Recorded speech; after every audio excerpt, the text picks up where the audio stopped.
Hello everyone, welcome along. It is Watchalong day. Liverpool are back in action. They're going to be taking on Leeds United. 5:30 kickoff at Elland Road, but we're going to be here in the studio all the way through from now until the bitter end, come what may, win, lose or draw. We all know what we'd pick, but sadly, that doesn't seem to be what's happening this season, but regardless, we're here. Chris Payjack is alongside me. Hi, Chris. Hello, mate. Are you okay? Have you seen us win on a watch-along this season? I'm not sure. I know. There's a lot of losses. There's a lot of losses. And production, there's been a lot of losses as well. I noticed that you said something about like a video, Steve put a highlights video together or something of us like celebrating on watch-alongs, and you were like, hang on a second, why am I not in this? And I've seen a score, though. Yeah. And they were only goal celebrations. True enough. Yeah. Harder to pick those ones out, but yeah, nevertheless. Anyway, at the board, and he has the team ready to go, is Mr. Steve Horse. Steve, do you want to tell us what the Liverpool 11's going to be? I'd love to do that for you, just for you, Paul. Alisson Becker in goal. Sorry, look at that form guide on the side of the screen. Fuck me. Oh my God. Listen, we're winning that form guide, lad. God. We are winning that form guide. We're a point better than Leeds. More else than a northern Welsh village. Oh my God. Sorry, go on. Kirkers at left back, Virgil, Ibu, return of Conor Bradley at right back, which is much welcome. We've got Curtis Jones and Ryan Gravenberch in midfield, Florian Wirtz in the 10, Cody Gakpo from the left, we think Dominic Szoboszlai from the right, and then a return up front for Hugo Ekitike. I make that 4 changes. 1, 2, 3, 4 changes. There we go. And then a bench. Mamardashvili, Joe Gomez is one of those changes. He goes back to the bench. Andy Robbo. There's Alexander Isak on the bench as well. Chiesa, Salah still there. McAllister drops to the bench as well. There's Endo. And taken by Rio. Sort the order in that bench out. I know. It does not stand when Dan Club's on this, and it will not stand with Yeah, you're right. It was a thing. Thoughts, Chris? I like the side, to be honest with you. I am surprised, though, that Salah is missing, not starting for 3 games on the bounce. I don't think that's ever happened in his Liverpool career before. I'd be interested to know if it has, and if it was not injury related. Because, even with the injuries, I'm not sure he's ever missed 3. It's only AFCON, pretty much that I can think of. So that's the big one, obviously. Bradley in for Joe Gomez is obviously a big change. I think, we saw the best and not the worst, but we saw the limitations of Joe Gomez at right back as well in the last sort of week. So it'll be interesting to see how Bradley performs with that sort of Szoboszlai on the right hand side and Gakpo slightly sort of inverted. And I wonder whether we're going to see Bradley and Kirkers both be given licence to go at the same time, because I think that's what this formation really needs. So it's very interesting. McAllister to sit on the bench as well is another big call by the manager. Yeah, absolutely. And look, we'll come to all of those, I guess, but I think one of the things for me, Steve, is I think Chris is spot on with the Gomez thing. You do this sometimes where you make a change and you go, great, it's great to see that, and people go, well, more defensive stability. And I thought Gomez was excellent against West Ham, but totally agree, in midweek against Sunderland, you saw why Joe Gomez hasn't made a career as a permanent fixture at right back. Obviously injuries, but he is a very, very good right back. But he doesn't have anything above and beyond. He doesn't have a skill set beyond what loads of lads have got in that position.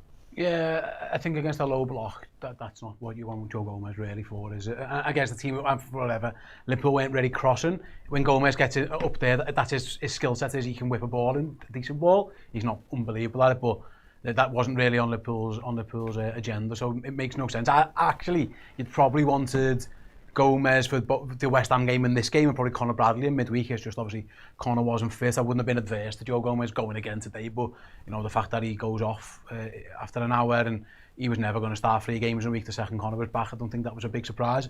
In terms of Bradley, like I say, it depends on what type of game it's going to be and what Leeds do, but yeah, he definitely offers more in an attacking sense.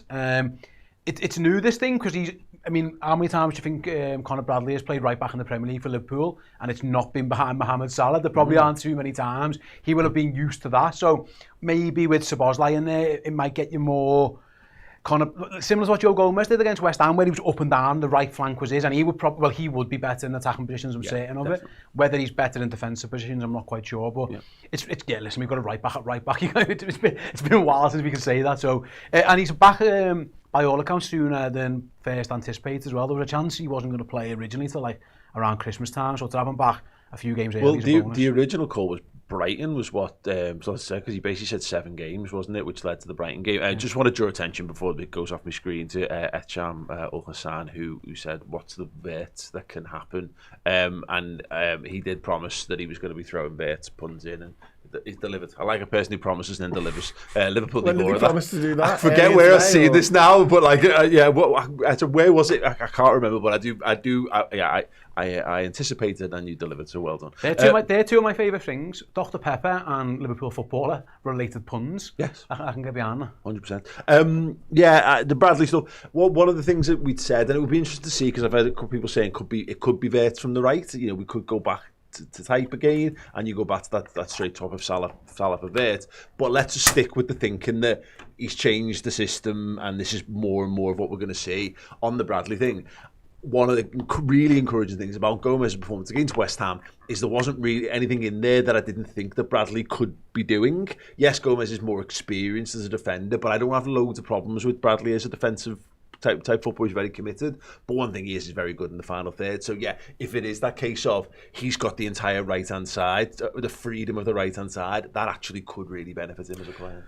Yeah, absolutely. And I think the other thing is to sort of follow on from that, when he gets up into those sorts of final third positions, I think Bradley's actually quite adept at going inside, and if Szoboszlai wants to go outside and sort of dovetail with him, that's okay with me.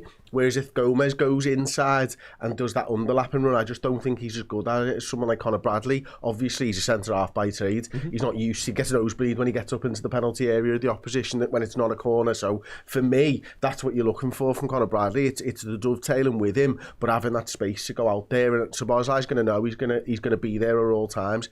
Equally, Gakpo needs to know that Kerkez is going to be there all times and to use him at times as well. And if we can continue to do that and we can get our fullbacks into those high positions and sort of go around whatever block it is, then we'll have good options in the centre of the park. You know, I think the big thing for me with Vert being in the number 10 position, to go back to what you started talking about, is we've got to feed him the ball. Like, I was stood in the Kop the other night, and there's so many times where he is available, and I don't know whether you see it on the television, he's making himself available, but the ball's just going to Kerkez or Robbo, it was the other night, or it's going to Gomez, a safe pass. It's like, no, you've got to trust him, and you've got to give him the ball, because when he starts playing those 5-yard passes, it's very difficult. But you're going to get more opportunities that way than playing it to a fullback in loads of space, and then who starts to struggle essentially when people get near him. Yeah, 100%. And that was actually one of the things that I quite liked about the closing stage of the Sunderland game. Is that Vert, he got moved to the left, but then he gets freed again in the closing stages, and he's all over it. Like, and he wants every ball. He wants to try and make things happen. And Chris is right, more of that, you know, because if they're going to do it, then they just need to. Everyone just needs to submit to the will of Florian Wirtz, so he can go about submitting the will of the opposition. Yeah, fingers crossed. I would say I thought Sunderland done a little bit of a job on him as well, though. Kind of marked him a little bit with Granit Xhaka, and I think what Chris was saying, a lot of the movement was trying to free that man. What it did, actually, it created space for others. Liverpool just didn't use it well enough, really. There was times I thought they were way too conservative on the ball, too much sideways. Again, that's been a problem at home all season, I think, and not firing in there. So even if Vert, I thought he could have impacted that game without actually getting on the ball, because he was doing his job. There was reasons he was popping up everywhere. Liverpool just didn't capitalise. I go back to it, I think, you know, not to bury the lead, I don't think we need to talk about it. With Vert, you have to talk about Mo Salah. He's no longer being, you know, he's benched, like he's dropped. He's not in the team. It's not the Mo Salah team anymore. This is a team, again, go back to it. It's built around Florian Wirtz. It's built for Florian Wirtz. People are doing jobs to help Florian Wirtz out. And I think again, West Ham, I thought he was excellent. I thought at times against Sunderland, he looked bright. Obviously, it's a shame that the goal wasn't his, but we'll give him that by the by. But you are right. If Leeds give him time and space on the ball, he will hurt them. I also, and again, I'll go back to it, the Leeds have, you know, they've made a habit. Every time they've been up, regardless of manager, is their work rate. And he's able to match them, which I think is really important as well. So it's definitely a team built for him. It's definitely a team built around him and for him. Liverpool need to find him more. And like Chris says, give him the ball when he gets into these spaces. There's no point having him run around for 15, 20 minutes and not feeding the ball. You've got to give him it early and give him it often. Yeah. Leeds are not going to give him time and space, Chris. No, and no team will. And this is the difference of, like, what if he's brilliant, which I think he is, then yeah, you're going to have to. No one's going to go just freedom of the park with it. Yeah, exactly. Yeah, of course. And equally, Steve was right there. I think, Sunderland were trying to do his job. The problem for me was it was a 5-man midfield for the most part. They would occasionally drop into a 5-man defence and a 4-man midfield. And that was probably the manager should have gone, we're going to expect to see 5 men in the middle. How are we going to free verts up here? Do you know what I mean? That's just something where you have to sort of scheme for something, but then the team needs to play to them as well. Leeds are going to do exactly the same today. They're going to crunch the space and make it difficult.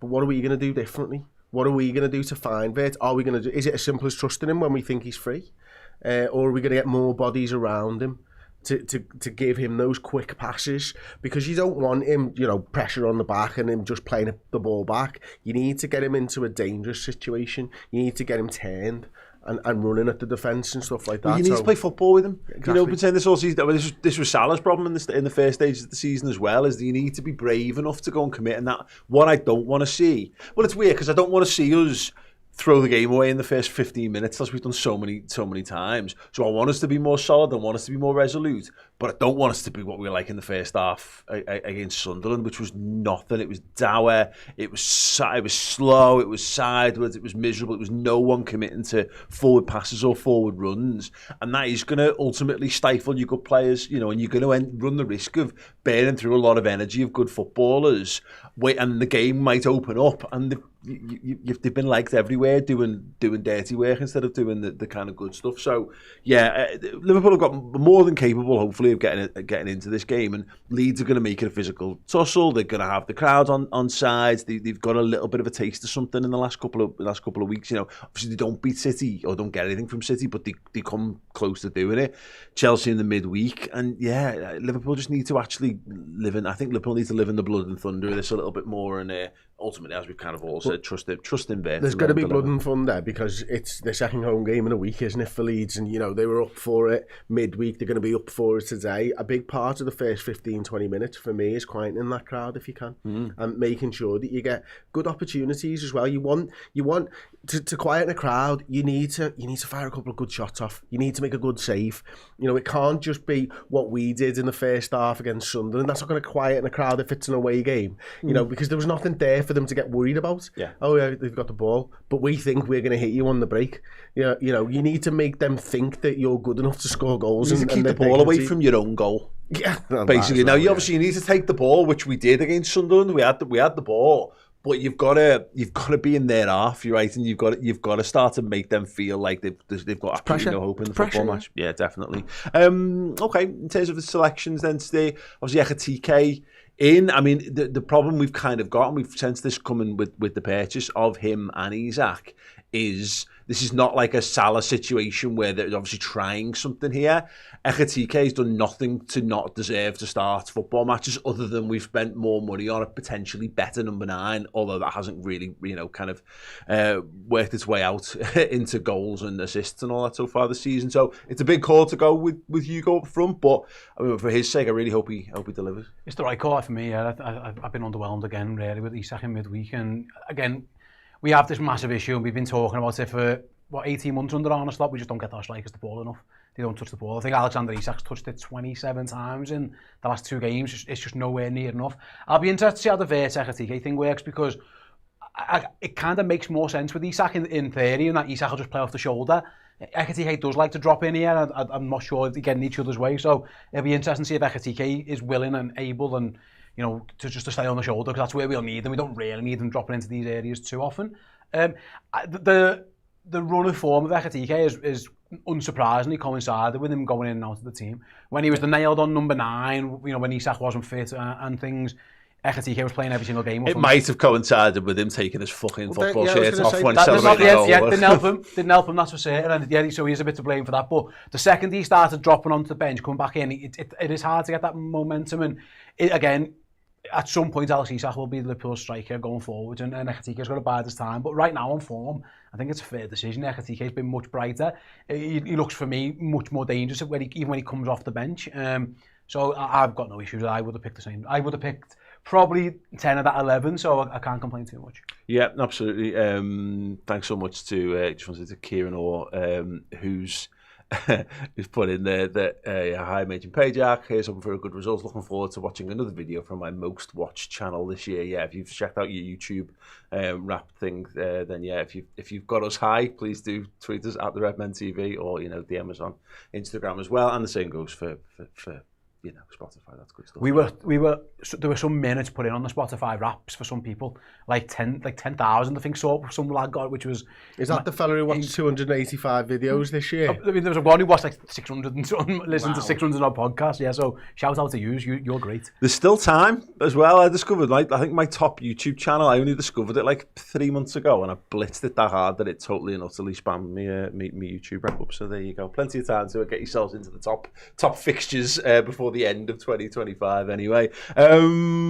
Yeah, look, let's do a little bit of... Actually, I want to do a little bit of Isak chat very briefly, because I thought the manager's pre-match press conferences, it was like 90% the same old shite, and then there were two really interesting questions, one of which we're going to play to you when we're done with this segment, but the other one was a question about Isak and his getting him more involved in the game, and they talked about his touches, and they said he's averaged 14 touches of the last couple of games, which Slot was like, yeah, and he said, is that enough? And he said, no. And then I'm interested, what would the follow-up question be? If someone asked you that, as you asked Arne Slot, what would your follow-up question be? So you've asked about getting Isak more involved in the game, and said he averages 14 touches. How do you get him more involved? Is there a question you would think to ask back in that regard? So what's your plan for getting him more involved? Mm-hmm. Like what would Slot's response? What do you think Slot's response was to that? Oh, I don't know. Because I thought it was a very Chris Pajacian response, and the response was, do you know how many he averaged for Newcastle? Or 22. Yeah, and the guy who asked the question didn't know the answer to that question, which I thought was really good. But what it kind of tells you is, 8 more touches is not a huge amount of touches, but actually, as a percentage, it's quite a significant increase. But it gives you a little bit more of it. For me, it gives you the benchmark for what he's got in his mind of what a more optimal Isak will look like. And obviously, he's not going to be starting this game, but how much is Ekitike? How much was Ekitike got on the ball? And just something to follow up when we see him. Yeah, what are we going to be doing to get our centre forwards more involved? Because that's been a massive conversation in the office this week about what's the point of changing to having number 9s if we don't know how to play to them. Yeah, well, it's just such a big difference, isn't it, from Firmino and what we were used to for so many years of that number 9 dropping into the space and linking all the play up. Isak can do that. Isak does it, but does it in a different way to Firmino. When Isak dropped in, he dropped in to turn to play to a Harvey Barnes or somebody else on the wing, and then would drive in and he'd receive the ball. It would be essentially a 1-2 over a few seconds. That's what he did. But we're trying to play with that number 10 position. So Isak can't drop in and link the play. He's got to wait for someone to give Vert the ball, and Vert gives him the ball. Yeah. That's the sort of, in layman's terms, the simple way of thinking about it. So how do you get more involved? Well, we saw Isak move over to the right-hand side against Sunderland at times, actually when Joe Gomez crossed to nobody in the box, which annoyed me. And we've seen him shift to that left-hand side. He's got to find his way, but it's very difficult to find your way, I think, as a centre-forward when the wingers are changing, which we've seen, not just Gakpo for Gakpo, Gakpo for, an inverted Gakpo, Mo Salah for Dom Szoboszlai. Mo Salah for no one. Mo Salah for nobody, yeah, Mo Salah for Joe Gomez, essentially. And then you've had Vert, who's played on the left-hand side, who's played in the centre, and everything else. So I think as a footballer, I think a footballer should think like this, not as a footballer. Who is it? What are they doing? And am I used to them yet? Because I don't think he's actually used to anybody that he's playing with, because he just hasn't had enough minutes to get a relationship with any of them. And I think that's probably what Slot's looking for. Yeah, and also this thing about Vert, to Steve's Ekitike point, is Vert has actually shown a few signs. He's quite happy to get into the box. He has one in the first half. I think that might even be our one big chance, unless it's McAllister's header off the post in that first half against Sunderland. He has one against Crystal Palace where he gets a shot off and it's really well saved. That's Vert's next challenge as well, because Steve's right. Ekitike will get in Vert's way. The simple solution is to get out of Ekitike's way, because there's a big space there that somebody needs to go and fill. Now Gakpo can go and fill it, and that means Vert can maybe drift over to the left. But yeah, we need to go up to the next stage of fluidity on this one. Steve, Anything else you want to pull out from the team selection? Yeah, I'm glad you From the team selection. Yeah, it's. I've noted, by the way, I know we haven't went through it. Leeds, it looks like they're playing a back three, which will be interesting. Two up front. That'll be interesting to see how, Konate and Van Dijk against two strikers, so 2-on-2. They're going to try and pack the midfield. So in theory, that goes back to that number 10 role thing with Florian Wirtz and where is he going to be able to find space? With what looks like Leeds are going to be very congested. Where the space is going to be? On the wings, and we don't really have wingers, so that's a thing to consider. If they're playing wing backs, the space is going to be in these positions. If Cody Gakpo could just go down the line once, honestly, I'd do anything. So, it might need to be more of that, and that's interesting because all of our wingers are sat over there, not on the bench, and we're playing against the back three. Going narrow against a team with playing wing backs feels a little mad. So I don't know if. Listen, it shouldn't have took Liverpool by surprise. They did it to Chelsea midweek and got some success from it. But yeah, that we look like a very narrow team. That is a little bit of a concern if Leeds are going to that back three because, like I say, the space is going to be out wide. I think the interesting thing of that though is if there's space out wide, what's the flip side of that? Because it's a seesaw, and it means that we're going to have an extra body in the middle of the park. That's the flip side. So when we've got Wirtz and we've got Szoboszlai and Gakpo all inside with Curtis Jones and McAllister, they just don't have the bodies there until someone comes out from that back five and joins them. So you could do what Steve said there, and you could go wide to try and spread it to make it more difficult, or you could focus on winning the centre of the park, which is what I think Slot probably would like to do. Yeah, and again, the reason why you buy Wirtz is to win the middle of the park. I know he drifts everywhere, but you want to be able to trust your players to be able to play through the congested middle. That's why you need players who've got that level of control and close control and all that kind of stuff. But to go to the point, I think obviously the idea is that width should be provided by Bradley, but I wouldn't, going back to what you were saying, Chris, I think Szoboszlai needs to do more on the right as well. I think he's played within himself the last couple of games. I thought he was quite poor in the first half against Sunderland. It was probably his worst half of football for us, but I do think a lot of that was instruction of him not being told not to give up shape and not to go and press on, because there was a couple of times where it's one thing to change. You've not got Trent at right back anymore who can pick out these wonder passes from that area of the pitch. It is another thing to literally not have someone to pass to for the right back, and the amount of times Gomez got sold down the river because your only out ball is to bend one down the touchline, and you basically kick him for yards if you're doing that with Szoboszlai. Doesn't make that run. Can I say something though? I think for me, one of the reasons that he's not been as involved as maybe you'd like is I don't think they've particularly worked hard on the ball. I think they've worked hard on off the ball in this formation, because if you think from the standpoint of Slot wanted to make us harder to beat, well, what are you going to work on first? You're going to work on off the ball stuff, and I think the off the ball stuff against West Ham and Sunderland was actually okay for the most part, and I think Gakpo's dropping into form a 4-3-3 at times, and Szoboszlai's going forward with Wirtz, and it was Isak to go and press, and that looked very trained. That looked like that had been coached. We've seen, maybe a couple of days, and then all of a sudden you're doing that. And I think Slot was relying a little bit more on player and moment and skill sets than it worked on the training ground. So with it being the third game now, we might see a little bit more from us on the ball, because the off the ball stuff's not been too bad.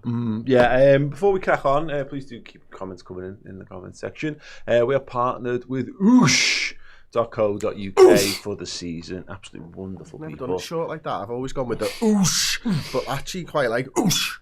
Click the link in the description underneath if you would be so kind. There is a draw on there right now, Liverpool themed. It's Liverpool versus Leeds, not Leeds versus Liverpool, which is today, because we play them frighteningly soon again after this. Maybe that'll be a good thing, maybe a bad thing. We'll find out in a couple hours time. But yeah, there is a draw over there. If you head through the link in the description, you can get involved. There's a question to answer, tickets, get prizes, and then more details. I think the hospitality charity draw element of that is we're supporting fan supporting food banks with that. Is that right, Steve? Yep. So yeah, anything that goes in there, fan supporting food banks will get. So just get involved. It's 99p and it goes to fan supporting food banks, which is absolutely fantastic. Fabulous stuff. Yeah, as I say, do click the link in the description and get involved with oosh.co.uk.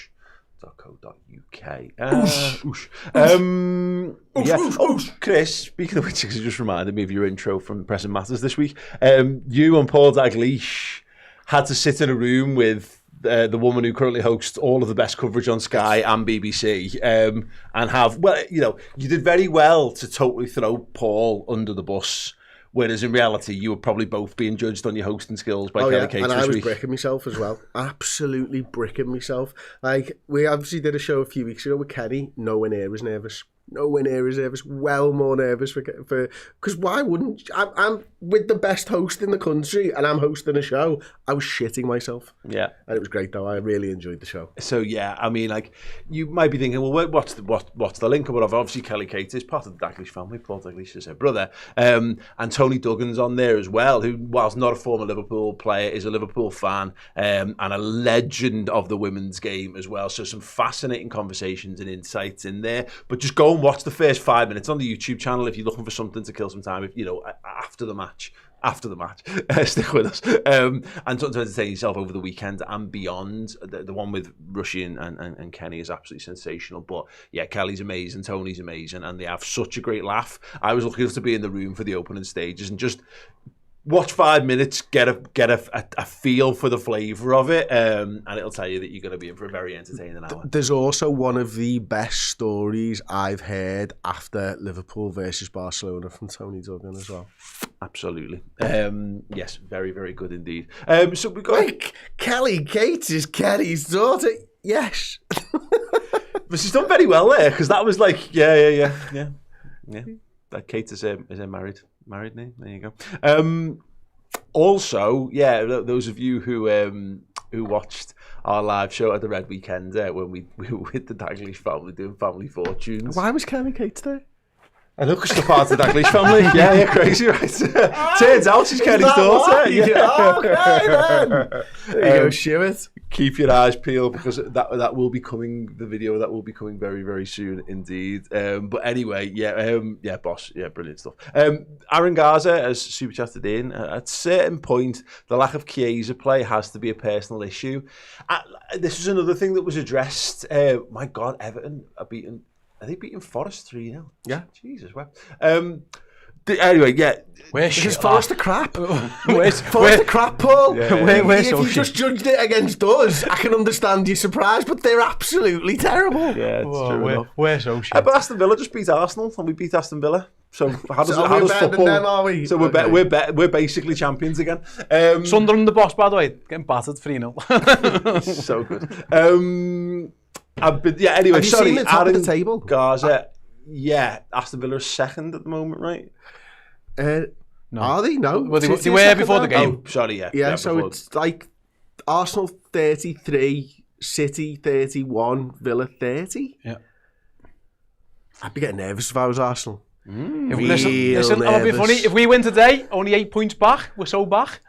It's so over. Imagine if we'd have won our last 3 games, we'd have been in this title race for. Imagine if we weren't. Imagine if we were better than we are. Like, imagine we weren't absolute bobbins. Imagine if we were just the team from last season. We'd be like 15 clear by now. Yeah, absolutely. What's happened to us? Anyway, maybe it's this from Aaron Garza. At a certain point, the lack of Chiesa play has to be a personal issue. So it was a thing that was brought up again, and he very politically dodged this one in the press conference by basically saying there's lots of people that play in his position. But again, this is where I think sometimes the fucking press are bollocks, like absolute bollocks. The follow-up question, what's his position? Can you just tell me, Arna, what his position is? Because if you're telling me he's only a centre-forward, then... Okay. I've been saying it all season, to be fair. No, I know. Stinks of him as a centre-forward, but like, you need the managers to say it, don't you? Yeah, because I remain convinced he could do a job for us on either flank. And I don't necessarily mean that he's going to do... That's because you've seen him play. Because I've seen him play football, yeah, absolutely.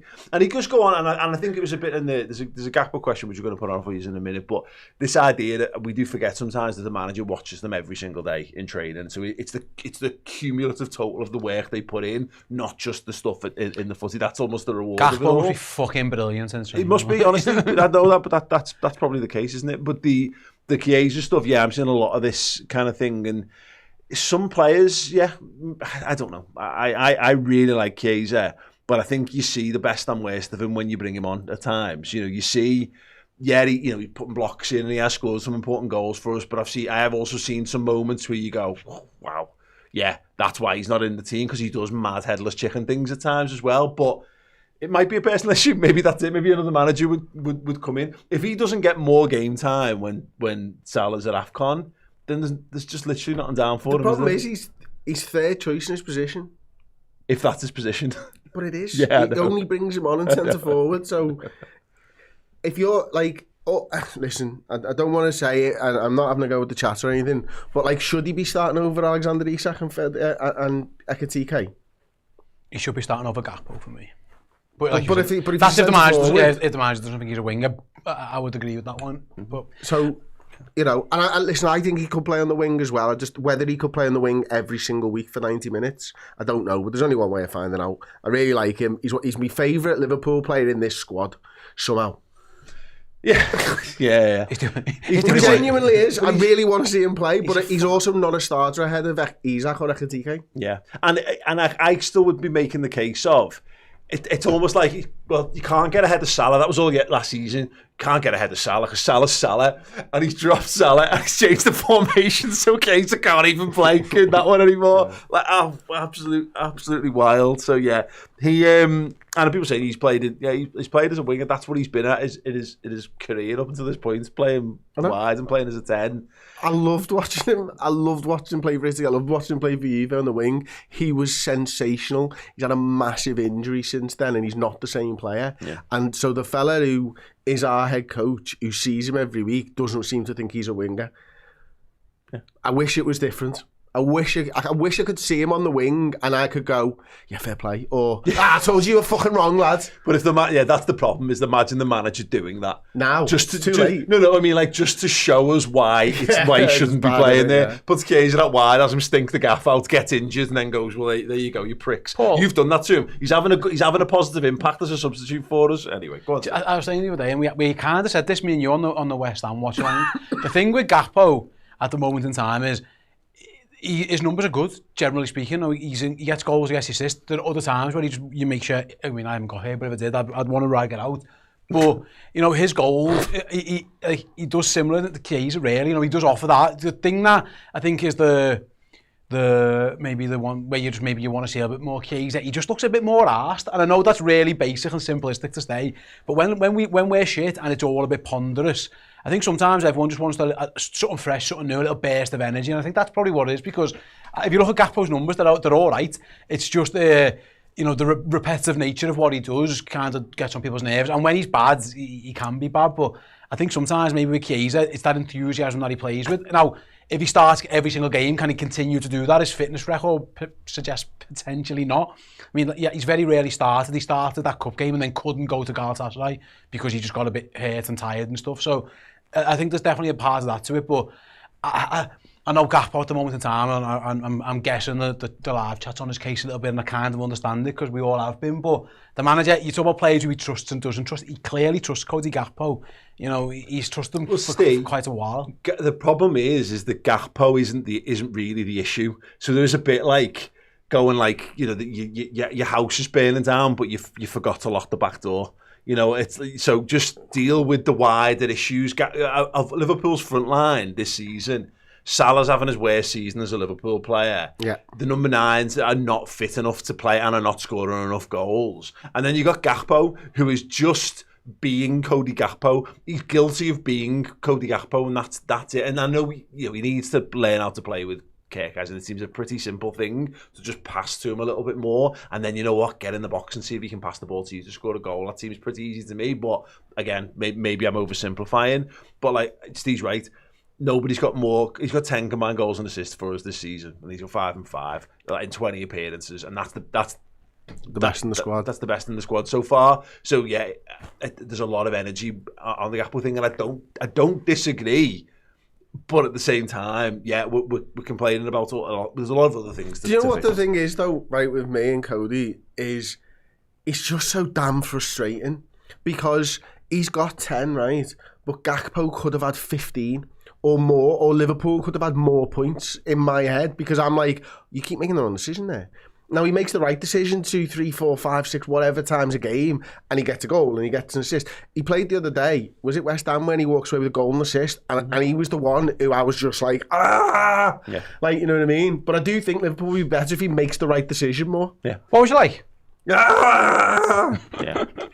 Sometimes you do need lads who do just stick in the... I mean, Origi was a bit of this. Like, not quite the same, but like, we used to always clamour for Origi to be in the team, and he'd come in and he'd score 5 and 5, but he'd be dog shit for those 5. He'd be awful, but he would score, and you go, okay, you'd make a session for it. Whereas, Gakpo's all right, isn't he? I think he can be more and better, but there's probably, again, there's wider issues in the squad, and also maybe just a height thing of having another big lad in the team's not if you're worried about losing physical battles, and I know he's not a brute, is he, by any stretch, Cody? He could do with being a bit more aggressive, but there is that thing from like set pieces and stuff. If you put Gamoa in there and you've got McAllister in midfield as already, then Kerkez, and then Frimpong at right back or whatever. No, that's a good point. I'd say not considered the height thing at all, really. Yeah. Right, okay, listen, Chris and I are going to take a very, very short break. Steve is going to take over from us. But yeah, look, there's a press conference clip coming up, which I just really liked. It was Mo Stewart, who's a friend of the show. Really like Mo.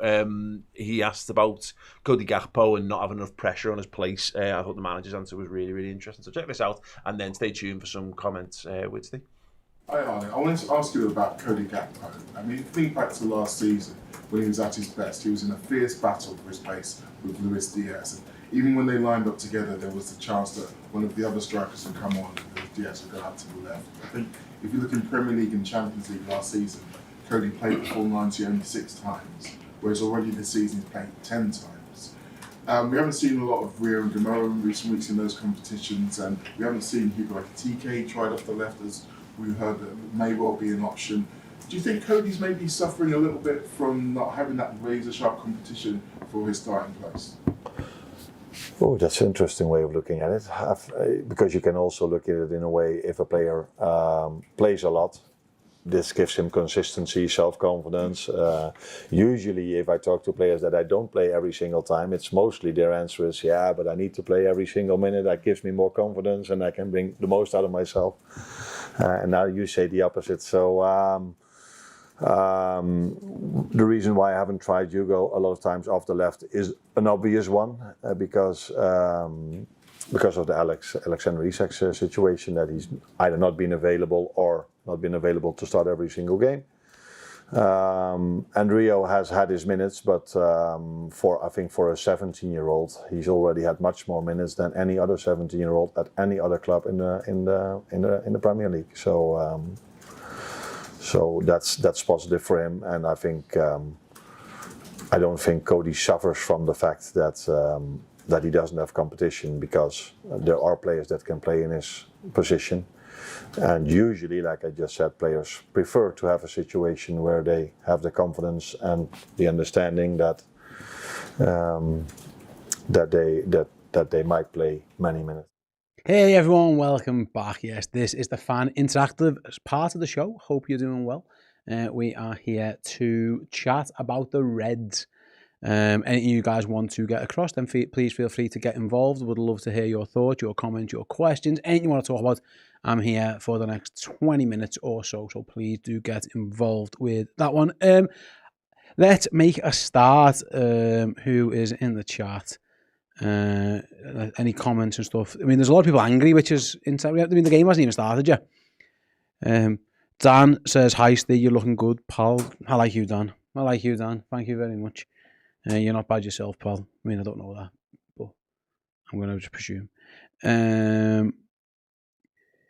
Yeah, a lot of people criticising Cody Gakpo. I think we've kind of just done a lot of that chat and what Arne Slot said about him. The manager just clearly trusts him. It's as simple as that. You know, I don't think anyone's got any more goals and assists for Liverpool this season than Cody Gakpo. I kind of agree with Paul. I think of all Liverpool's problems at the moment, Gakpo isn't the biggest of them. He isn't playing particularly brilliantly. I don't think any of the forward players are, to be honest. But I can see he's clearly one at the moment in time. That's doing people's heads in a little bit. DJ Fia said, "Steve, what would your lineup have been?" I'd have picked this team, but I would have played Chiesa off the left. Would have been my one. Ezekiel says, where's Errol? Errol doesn't do the away games, pal. Errol does the home games. Me and Errol do the watch-alongs to the home games usually, and then it's Chris and Paul for the away games. It tends to be how it goes. Dan and then me kind of rotate this section here really between us, depending on availability and stuff. So, yeah, you don't get too much of it from Errol. Bilbo Bagger, nice name. Score prediction state 2-1 optimistic. I'm not that confident. I just can't be confident in Liverpool in this moment in time. I think it's fair to say. Anyone who is, I think fair play to you, but it's hard to at this moment. John says, Steve, what about Van Dijk's form? Virgil hasn't played well, I don't think. Especially, I don't think he had a good game in midweek, did he? Again, he's another one.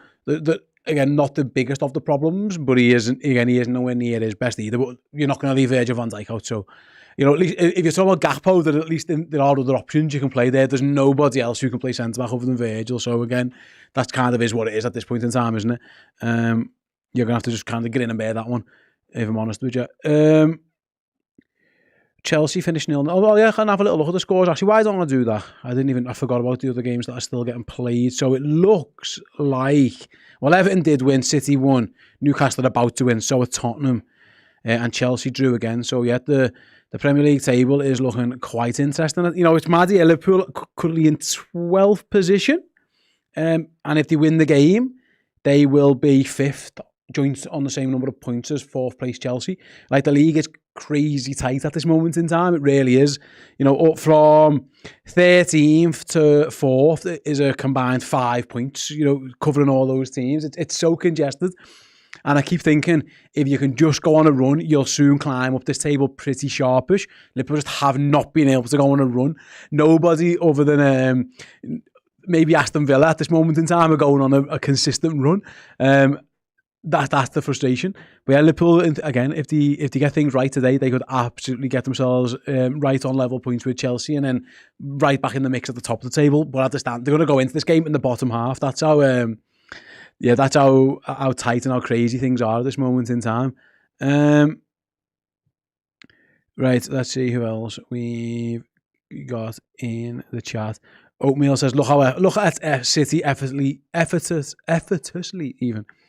Beating Sunderland, man, I'm so jealous. Yeah, it's mad because they scored a worldie and then off a set piece, and all of a sudden the world is easier. Maybe Sunderland, after what has been a mad week and a bit for them, maybe the legs kind of finally run out as well. But Nottingham Forest beat us and they just got beat by Everton. The league's up everywhere, really. Everyone's beating everyone, and it's so inconsistent. And we're a major part of that. There is no doubt about it. We are a massive part. Our inconsistency. In fact, our only consistency at this moment in time is we consistently don't win. It's been so long since Liverpool have put that win together, that win and run together. I really hoped that today would have been the day that they start doing it. And listen, it might be. We'll find out. But yeah, we'll see how we go. Jono says, I'm sorry, if you as a manager can't get Isak, Wirtz and Salah into the same team, your time is up. If I'm Hughes and Edwards, I'm fuming. I think he probably can, mate, if they're all playing well. But Isak and Salah just aren't. Wirtz has been a little bit of a... Listen, there's the easy way to get all three of those in the team. It's dead obvious how you do it, but I mean, it hasn't worked yet so far. I think there's a world in where it does, and I'm sure at some point down towards the end of the season, that'll be the hope that they can do that. But yeah, listen, Isak hasn't exactly pulled up trees. Salah kind of been in the same boat. So, yeah, I see your point. The issue we had with the Salah and the Isak thing is that neither of them were amazing without the ball. And I think Liverpool was so bad defensively. If your defence is playing really well, then maybe you can afford to do it a bit more in terms of the cheating up front, and you can say to a few lads, listen, you can kind of get involved, but not too much. But when we're defending so badly and we were conceding goals for fun, we're not good enough at this moment in time to have lads who can't contribute in that side of the game as well, or don't contribute in that side of the game. So, if everyone at the back was playing a little bit better and the midfield was playing better and things were functioning, you probably could do it. But here we are, and that is not the case with Liverpool at this moment in time. They are miles off it, to say the least.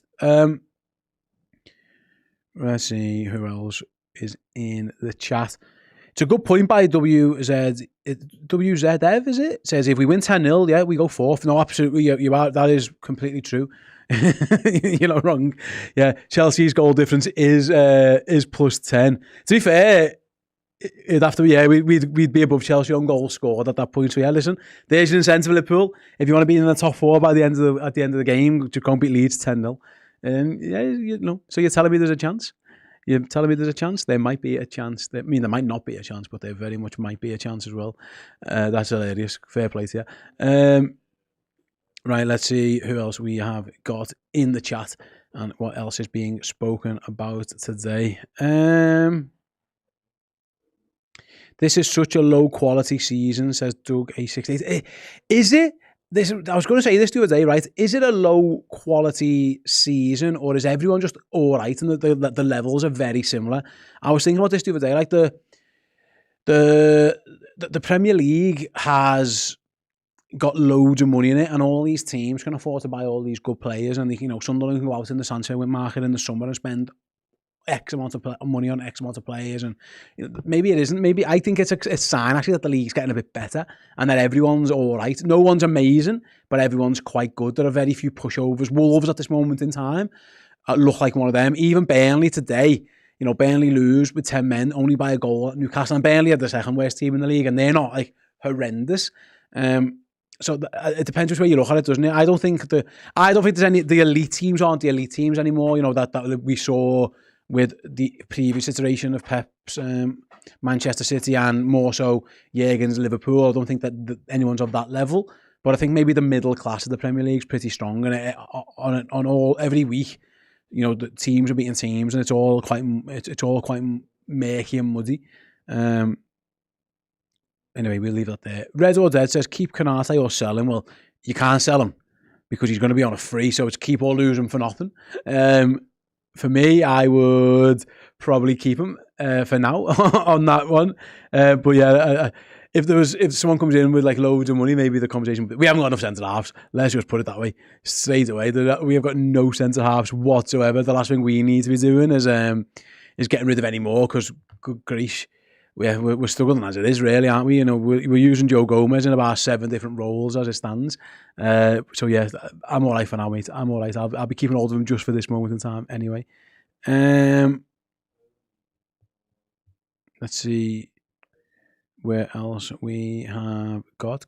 Crispy Sesh, nice name. Just says, "Come on, lads, up the Reds." Yeah. I mean, get behind him. Get behind him. I don't think that is the worst idea in the world. I know a lot of people are negative and feeling pretty downbeat at this moment in time. I do believe at some point it will get better. I would like to hope it got better, because I am an optimist, but there are big concerns, and I think maybe at some point it might be a something that involves a fix in the title, not the title race, in the transfer market. But these lads are better than what they've shown us so far. Of that, I'm certain. But yeah, you've got to back them, haven't you? Because otherwise, what's the point? Otherwise, what are we here for? That's why we're called supporters. James says, I missed the super chat. Which one did I miss? Oh, I've got it here. Lucas Ratmundo, nice name, Lucas. The thoughts on if Liverpool play well and win today? I've got high hopes of turning things around, or still unconvinced. I think, like I've just said there, kind of answer that question without even answering your question there, Lucas. Liverpool aren't good enough to win the Premier League. They're nowhere at that level yet. They are good enough to turn things around and get themselves in the Champions League again next season. Maybe improve things to a level where by the time the knockout phases of the Champions League comes around, Liverpool are in a bit better position. I don't think that's unreasonable as well. But it's been a while since it's been a while. You can't really, you can't say it's definitely going to happen until it happens, because it's been a long time where Liverpool have been, and being kind, if I say underwhelming, they've been pretty poor in certain games for quite a while now. They've had a bit of bad luck. Everyone has a bit of bad luck, but yet they haven't been exactly pulling up trees. But I always back them. I back these players to get the job done. By the way, I'm going to take a quick break from your comments. Do bear with me. I have got 2 prize draws to conduct, I suppose. I was going to do one at the start of my section and towards the end, but then I forgot that I didn't have the wheel on. But now I have got the wheel, so I'm going to do both at the same time. So if you're one of our Redmen Plus Legends subscribers, your name is on the wheel. We're going to be doing 25 draws throughout the course of December, giving all of our Legend subscribers a chance to win one of 25 prizes, including signed Liverpool merchandise, books, jumpers, beer mats, pictures, pin. We've got all kinds going on. The best one is a European final from 1984 shirt signed by Kenny Dalglish and Bruce Grobbelaar, which is cool. But today's prize, this is actually from yesterday. We weren't around yesterday to do this draw, so we're going to do it now. It is a copy of The Social One by Marios Mantzos. Bobby, can you bring my wheel up on the screen, mate? Can you do that for me now? There we go. Thank you very much. Let's spin the wheel and see who's getting a copy of this amazing book about Liverpool's previous manager, Mr. Jurgen Klopp. Well done, and congratulations to Steve Cherry Tree. There you go, Steve. That book will be on its way to you. If you thought that was a weird prize, let's have a look at this prize next. This is a Liverpool shirt signed by, that's Joe Cole and that's Peter Crouch. They signed this Liverpool shirt. It was at like a TNT Sports event. I'm not sure either of them played in this shirt, if I'm honest with you. But the defo signed it for us. So, you know what, whatever. We're going to give it away. Let's do it. Robbie, bring me wheels back up for me, please, my friend. We're going to give this away as well. So congratulations and well done to Steve for winning the book. And the shirt, signed by Crouchy and by Joe Cole, is on its way to Jay Smarty1. There you go, Jay. You're getting that quite surreal. I mean, that is a one of one. No one else is going to have a shirt signed by Crouchy and Joe Cole that he didn't play in. Yeah, brilliant. Absolutely brilliant. So congratulations. They'll be on its way to you. I'll get in touch with you at some point in the next few days or so. Anyway, let's get back into your comments and into your live chat. James says, we need to win today as my wife is a Leeds fan and the tension in the house has been tense for the last few days. There are two ways for you to relieve that tension, James. The obvious, and then the game happening. Take your pick. Take your pick. Take your pick.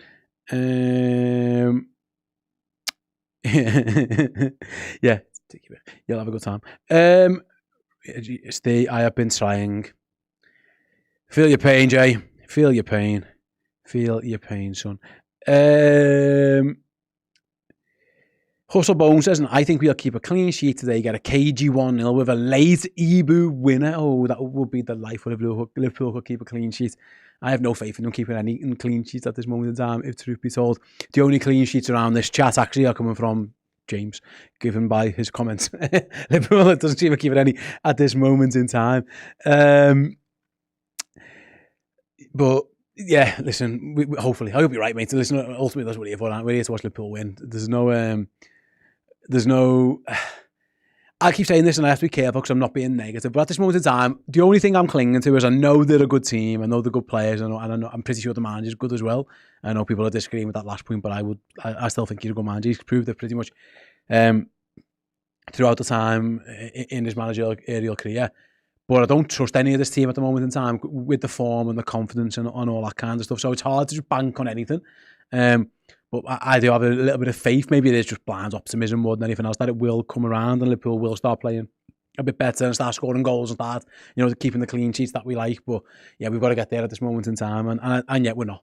Yeah. So, but fingers crossed. Like I say, every journey starts with a single step. If the step today is beating Leeds, getting yourselves back up into that 5th position in the league, and then building from there and going forwards, that would be nice. But yeah, nothing's given to you. You're going to have to go and earn it. I think that's more than fair to say.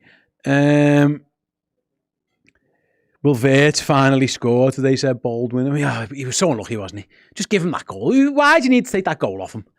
Play. The defender doesn't want it. We don't, he didn't have to do that to him. You didn't have to do him dirty. I think he'll get chances. Can he capitalise? I hope so.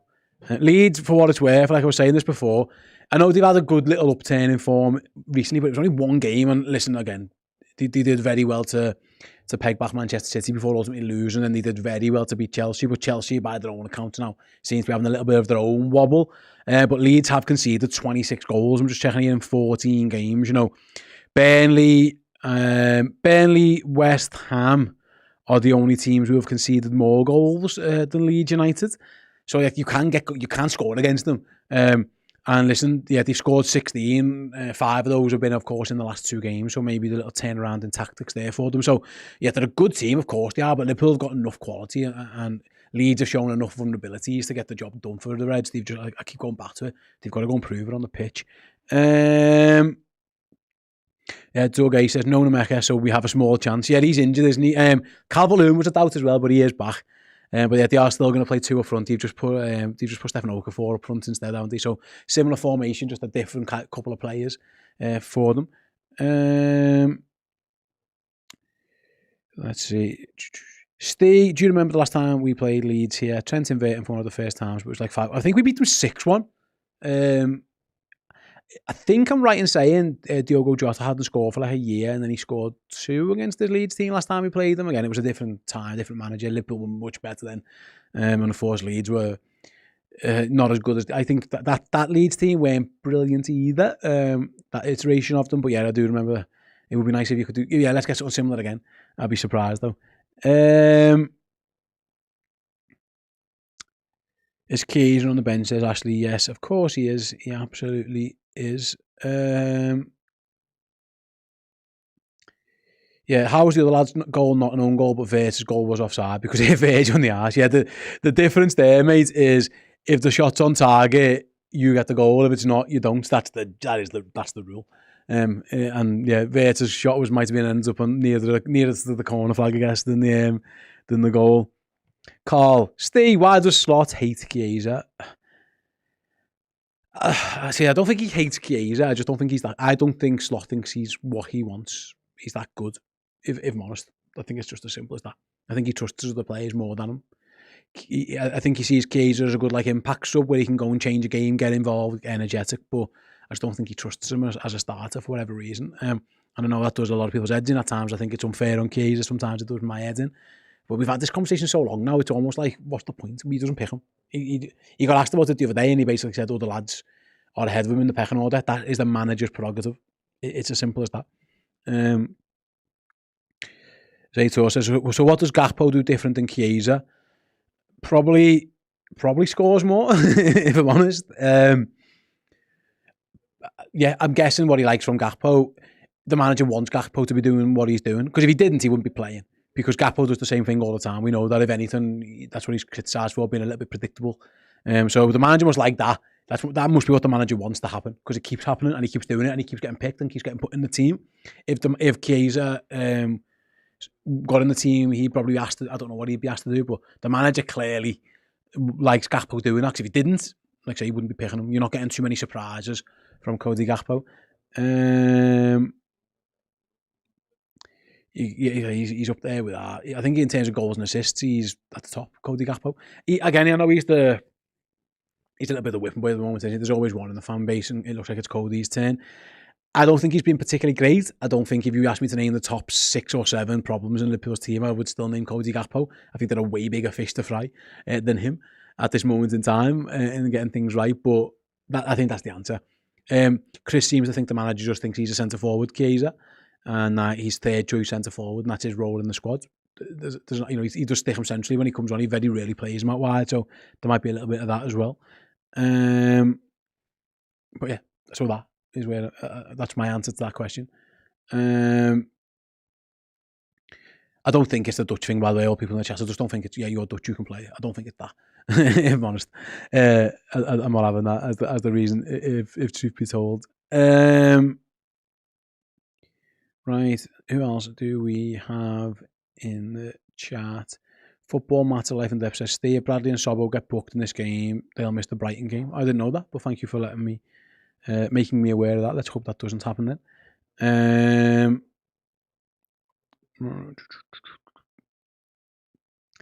Canate has been a much bigger liability, says Joe. Like I say, there's been loads of players who've been poor, mate. They've all been a bit naff at times. There's been loads of issues. Whichever player you hate the most is probably the one who you're blaming for all Liverpool's woes right now. I wish it was that simple. I wish it was just that lad's been crap, get him out of the team, get this next lad in, and it'll all be fixed. That would be much more palatable. I don't think it's that. I think it's a combination of things, factors and reasons, and that's more concerning for me. I don't think there's any quick fix. This is going to be a training ground thing and a managerial thing, and basically the lad's shown a little bit of cojones basically to get this fixed. I don't think it's as simple as, well, you just take him out and put him in and it'll all be fine. I think it's more deep rooted that, unfortunately, because if that was the case, I think I would be in the same boat of just begging the manager to do whatever that change is. I just don't think it's that at this moment in time. Let's see. Hustle Bones, who says we're cursed. It might be, mate. We might just be. We might be. We might not be. We might be. Who knows? We might be. We might not be.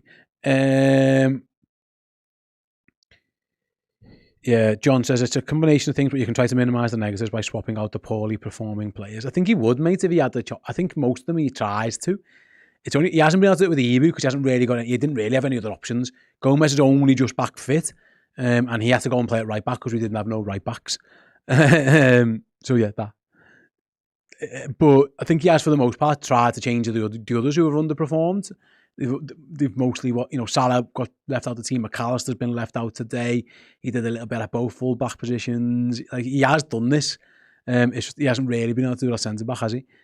Given the fact that people are injured. Jen says, I'm a United fan. Hello. But why not start with Chiesa? Just said that. I like Chiesa. I think I probably would have picked him myself. It's clearly the manager likes what Cody Gakpo offers to the team. He picks him all the time.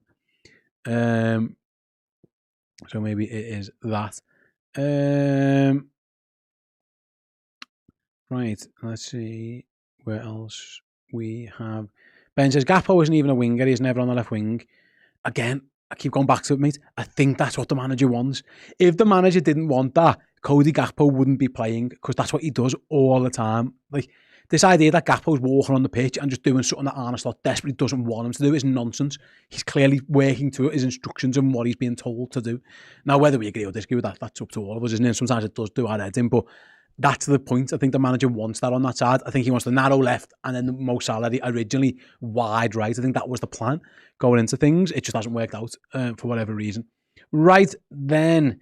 That is it from me. Paul and Chris are heading back into the studio now. They will be with you for the entirety of Leeds versus Liverpool and beyond, including some post-game content, both here on YouTube and over on our subscription service, Redmen Plus, at the end of the show as well. So we've got loads and loads. Don't go anywhere. Stick around. You're going to see a clip from our Uncensored Match build-up show. We do one of these before every single game that Liverpool play on YouTube as well. So if you're only here and you're usually joining us for the watch-along, this is a little bit of a taster of what the Uncensored Match build-up is like, after which you'll have Paul and Chris in the studio. See you in a bit.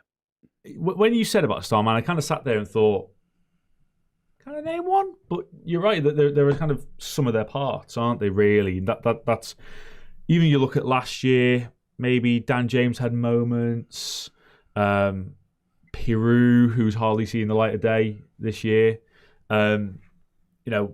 They're players that sparkled last year, but it has had to be a much more of a team ethic in the Premier League. And I know Burnley have struggled as well, but I think even though Jadon Anthony started the season again, you're looking at them as a team. Sunderland as a whole, absolutely, they are a proper team that have embraced this season. The three promoted teams have taken that style, if you like, with varying degrees of success so far. And yeah, you're right as well. The fact, I'm aware, sounded maybe a bit like we're bigging up Leeds a bit here, but ultimately they're a game that started the season. And most weeks, you would say Liverpool, look, if you're going to be serious about your aims this season, you've got to go and win at Elland Road. And I think that's why people don't talk about Chelsea in the title conversation, because even though they can get a draw against Arsenal with 10 men, they'll always have a game like they had in midweek. So, yeah, it will be very tough, very ferocious, and it'd be very interesting given that Farke, if you're looking at the two managers, really, in terms of who's maybe taken the most tactical decisions of late, you could maybe say it was Farke, really, in terms of taking the big decision.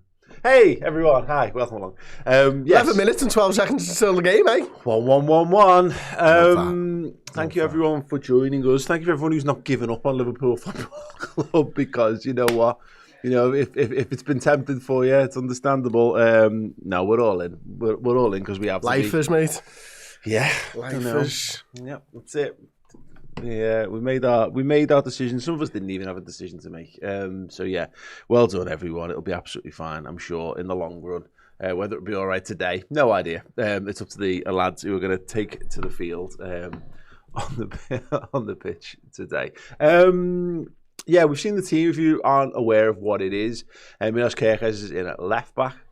Obviously, Alisson Becker is in goal. It is Virgil van Dijk and Ibu Konate with the returning Conor Bradley in at right back. Alex McAllister is out. So Curtis Jones comes in alongside Ryan Gravenberch. And then we're presuming it will be Cody Gakpo, Wirtz, Szoboszlai behind Ekitike. So, yes. Yeah. Feeling good? I'm not 100% sure that it's going to be an easy game for Liverpool. In fact, I'm 100% sure it's not going to be an easy game for Liverpool. Yeah. I am a little bit nervous about this one, to be honest with you. Mainly off the back of them pulling a result out midweek against Chelsea and stuff, and it being away from home. I don't think we've been particularly good away from home.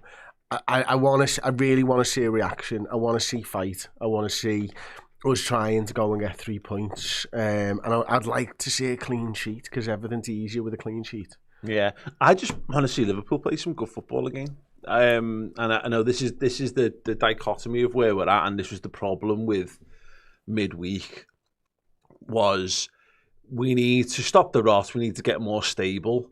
But when you do that, oftentimes you give up a lot of your identity to be able to do that. And this was something I've written weeks ago now, but the example was Rafa Benitez in 2009, 2010, where we got to Christmas and Liverpool, the league's gone. And he realises they're in trouble.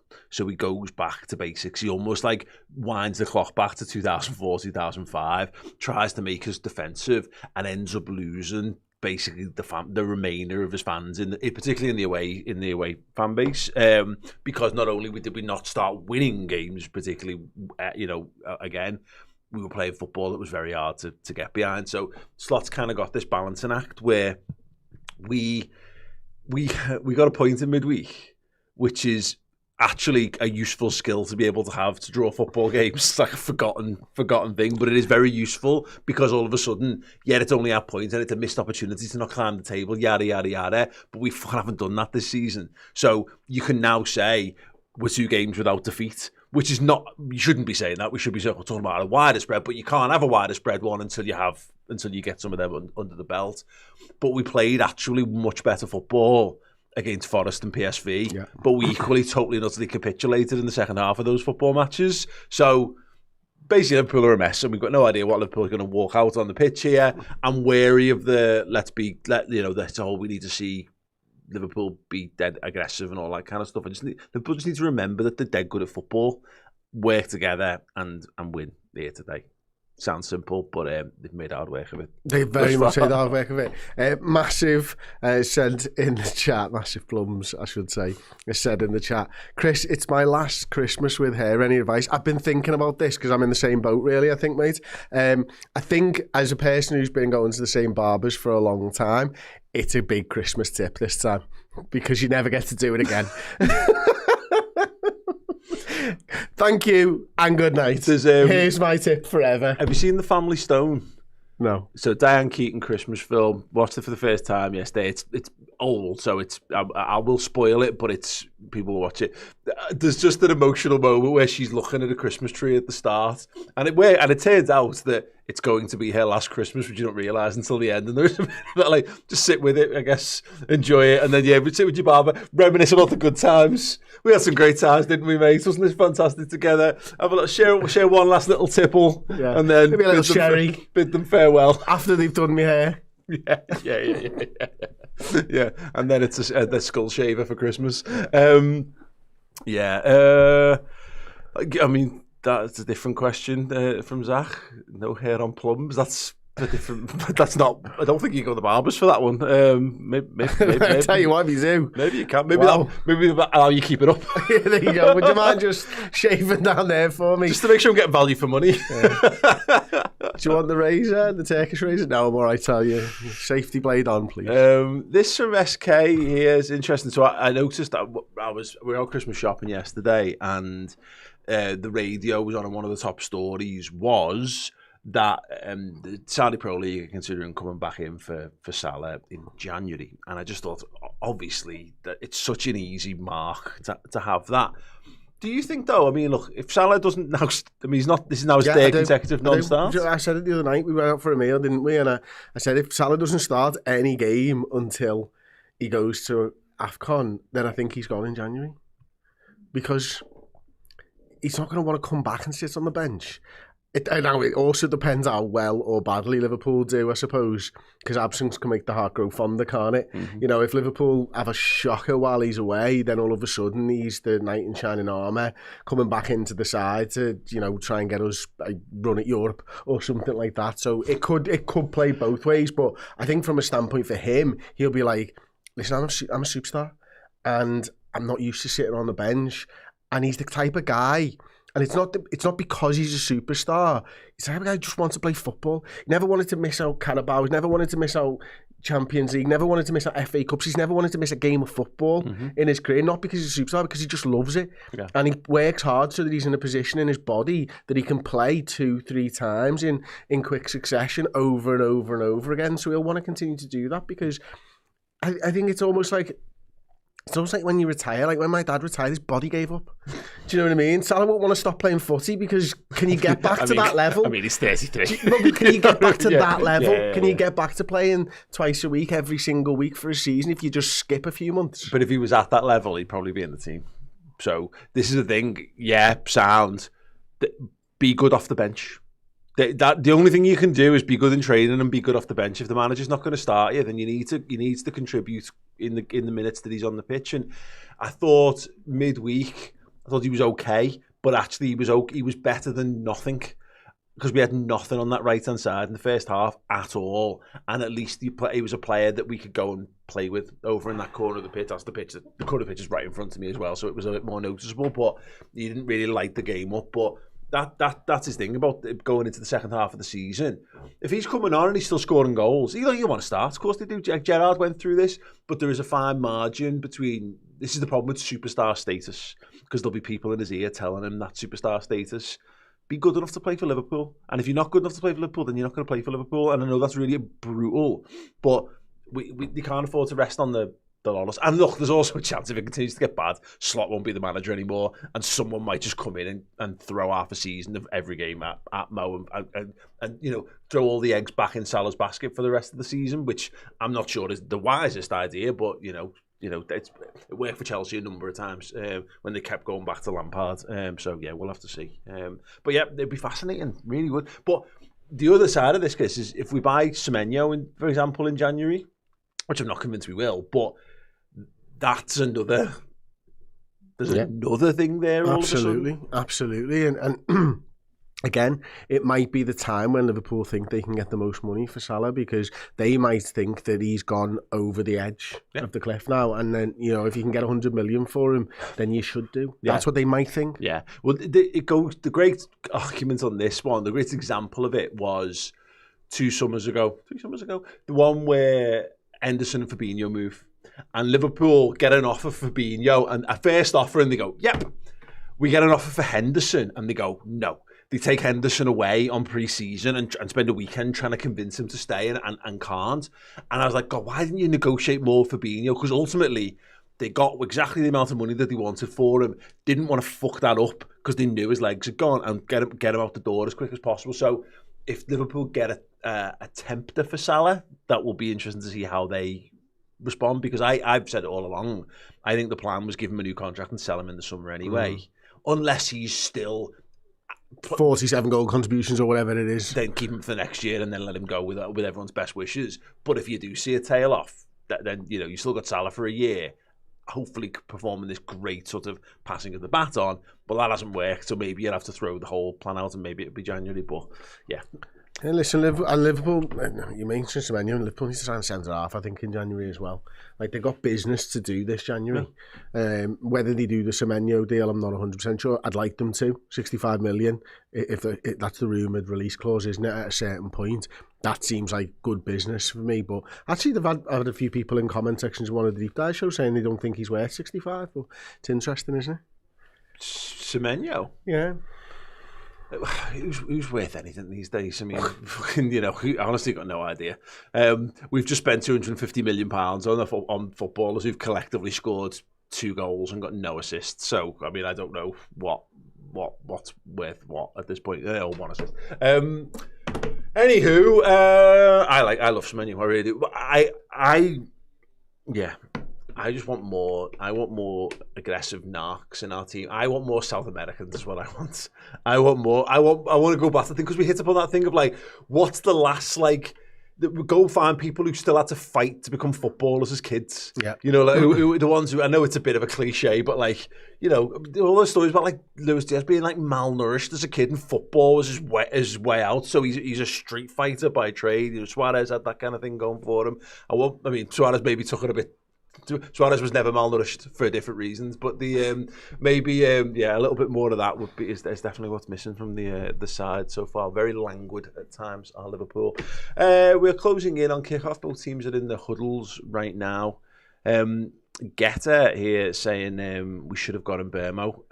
I he's brilliant. Wholeheartedly agree with that. He's brilliant. Yeah, really agree with that. It's funny that.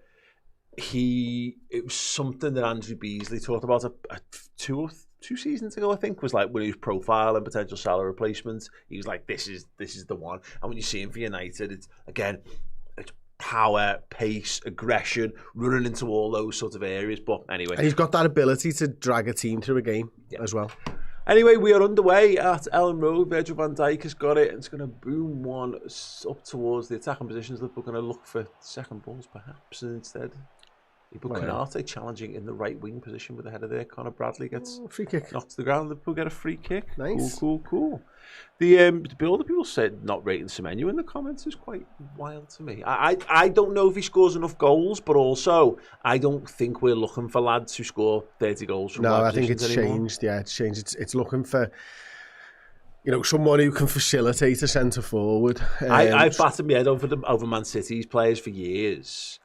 But they've got a ton of lads who create stuff out of nothing, even if they don't necessarily get loads of goals and assists. And then Haaland and Foden, of course, just sweep up the rest. So. Yeah, we're doing a show, aren't we? On oh my goodness, we've got numbers here. Gravenberch. Ekatike is going to pick it up on the left wing.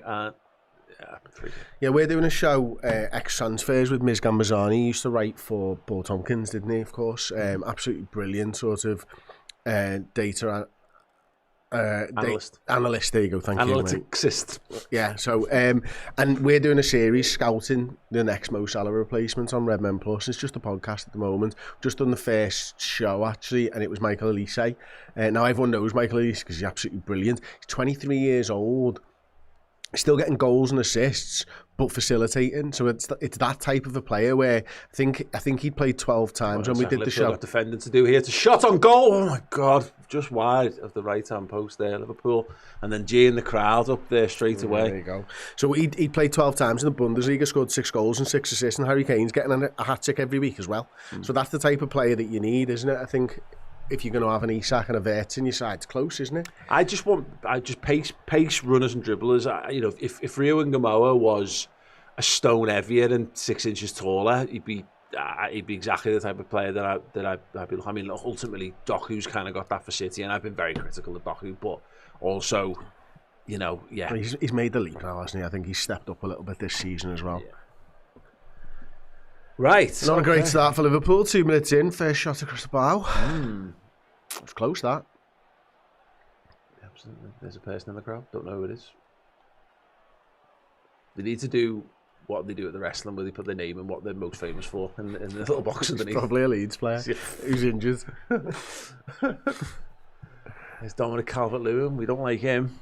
Ball whipped towards the back post. Van Dijk heads it down, but not away. It's volleyed back in, and it's over. That was a bit Yebowish, that wasn't it? I tell you what, Leeds shirt as well. It's just to see Leeds not being shrinking violets here so far. But going to try and get in Liverpool's faces. It's about whether we can weather this a bit, because I'm not totally opposed to Leeds coming out at us. Yeah, and what you thinking, getting a little bit of confidence, overcommit, and then us hitting them on the break. I'd just like to see us. Yeah, I'd like to see us hit a team on the break. That would be absolutely splendid. Van Dijk goes long with the goal kick there, looking towards Gakpo. Gakpo doesn't win the header, and it's a Leeds throw in. One of the things I miss Sadio Mane for most. Winning those. You could just twat any type of pass into that corner at any height, and somehow he'd get it and bring it down. I mean, I'm probably nostalgising that a bit, but because I also, when I think about it, we were quite critical of Liverpool's kick-off techniques at times. But yeah, my overriding sense is he won every single one of them, and I'm sticking with that. Florian Wirtz is closing down that Leeds defence. Ekitike is going to go wide and do the same. Now Liverpool need to try and pin Leeds in. Curtis Jones gets over to his man. Glad to see Kirk getting a start, I think he picked up a knock, didn't he? That really took him out the team. He didn't really deserve to lose his shirt. Kind of coincide with McAllister finding a little bit of form again, but yeah, McAllister rested today. Leeds attacking down that left hand side. Bradley and Canate shepherd him, and then Gravenberch goes and tidies up and concedes a throw in. Now, are Leeds one of these teams? Have they got an absolute aerial bombardment? Let's look where the centre halves are going. In the box. So yeah, they've got someone.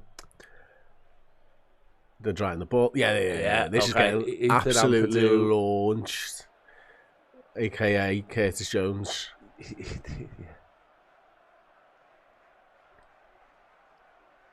It's just to see him. He was a real hot touted prospect at Chelsea. To see his career kind of blossoming. Here it comes. Doesn't really have the distance, but got the loft. Come on, lads! Bobble drop. Fucking hell! Fantastic defender. I think is it Virgil van Dijk who has to go to ground, or is it? I don't know. It was someone through the body at it there. Was it Wirtz who missed the header? No, Ekitike. Virgil goes in and Kerkez both going in. I think Kerkez gets his... Yeah. Does he get a touch on it? Yeah, I can't tell. It's one of them. Yeah. You're right. Yes, Paul. That kind of commitment anyway. Corner to Leeds. It's the kind of thing you need to see. Liverpool throwing bodies on the way. In terms of those situations, if you don't win it cleanly, near post. It's a messy one in a game. Van Dijk gets it clearing away. Wirtz is on the press. He's going to... Well done. What's Anthony Taylor, I think. He was a bit lucky there. Kerkez, wasn't he? Oh, yeah, bloody hell. His own hands. Yeah, Jesus Christ.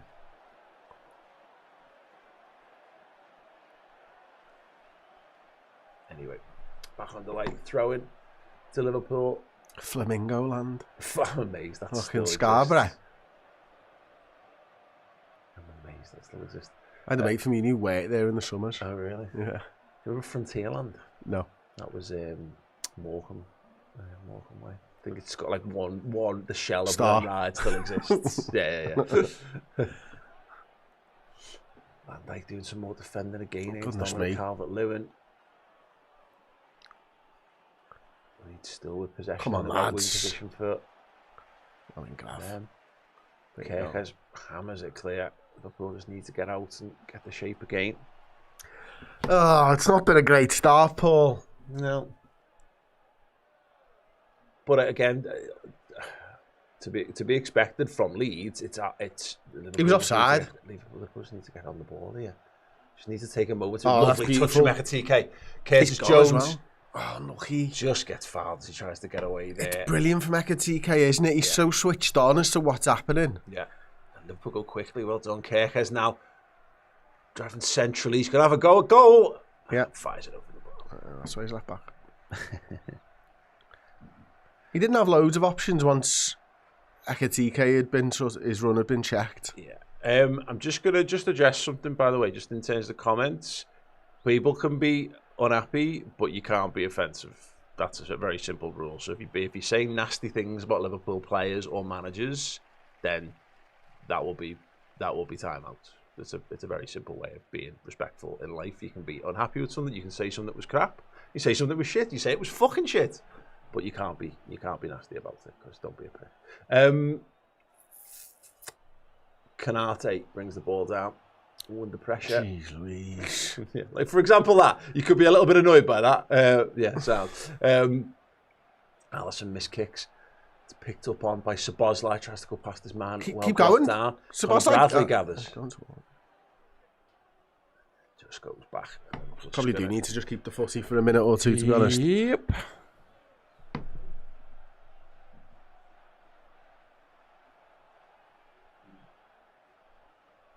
Right, here's Kerkez.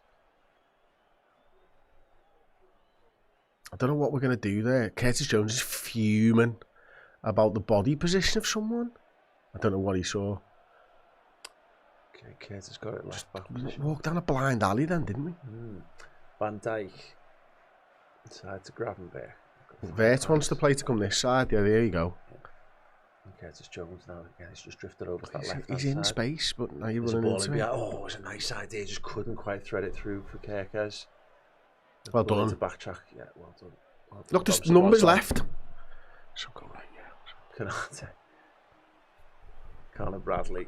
It's really slowed us down there. I suppose there's got time to turn on it. Curtis Jones comes back again and gets it off Van Dijk, and Liverpool will start again on this side. Vert. There's no one in front of him. Yeah, there's not enough movement. Yeah, that's better. Curtis will do the right thing, but again, people need to move ahead of him. Where's what? I mean, Gakpo's holding the width on the left-hand side. I mean, I believe he is. He's not in the picture. Okay. Look, Curtis is saying to someone, get up there. But yeah, he's pushing the wing back. But there's a lot of isn't he? passing it and then passing it straight back. Yeah, change your position. Do something with it. Gakpo, that's a bit better. Jones. That's brave. That's brilliant. Oh, look, Two little flicks. Yeah, nice little flick around the corner, but it's a little hefty. This is what happens to us, though. Here come Leeds. Flying for Canal. Don't do anything stupid. Deal with Well it, done. and he does. Well done. Why are we so poor in transition? Go past this man. He's looking to build on the edge of the 18-yard box.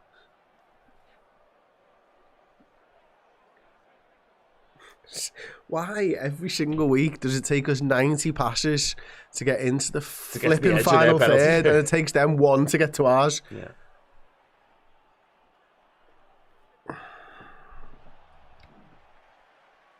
Already a shout for getting keys on. It's Nicely Gravenberg played. running through the middle of the team. Still going. Good ball. TK needs a pass. Finds it in Vert. Again, where's the width? Where's Bradley? That's Szoboszlai, he's on the right. No, I know, but where's Bradley? No idea. Yeah. Gakpo.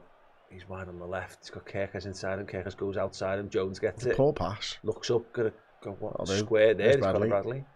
Little curler. Oh, it's a nice little ball. Well defended for now. Go on, get on the edge of the Jones. box. Whip.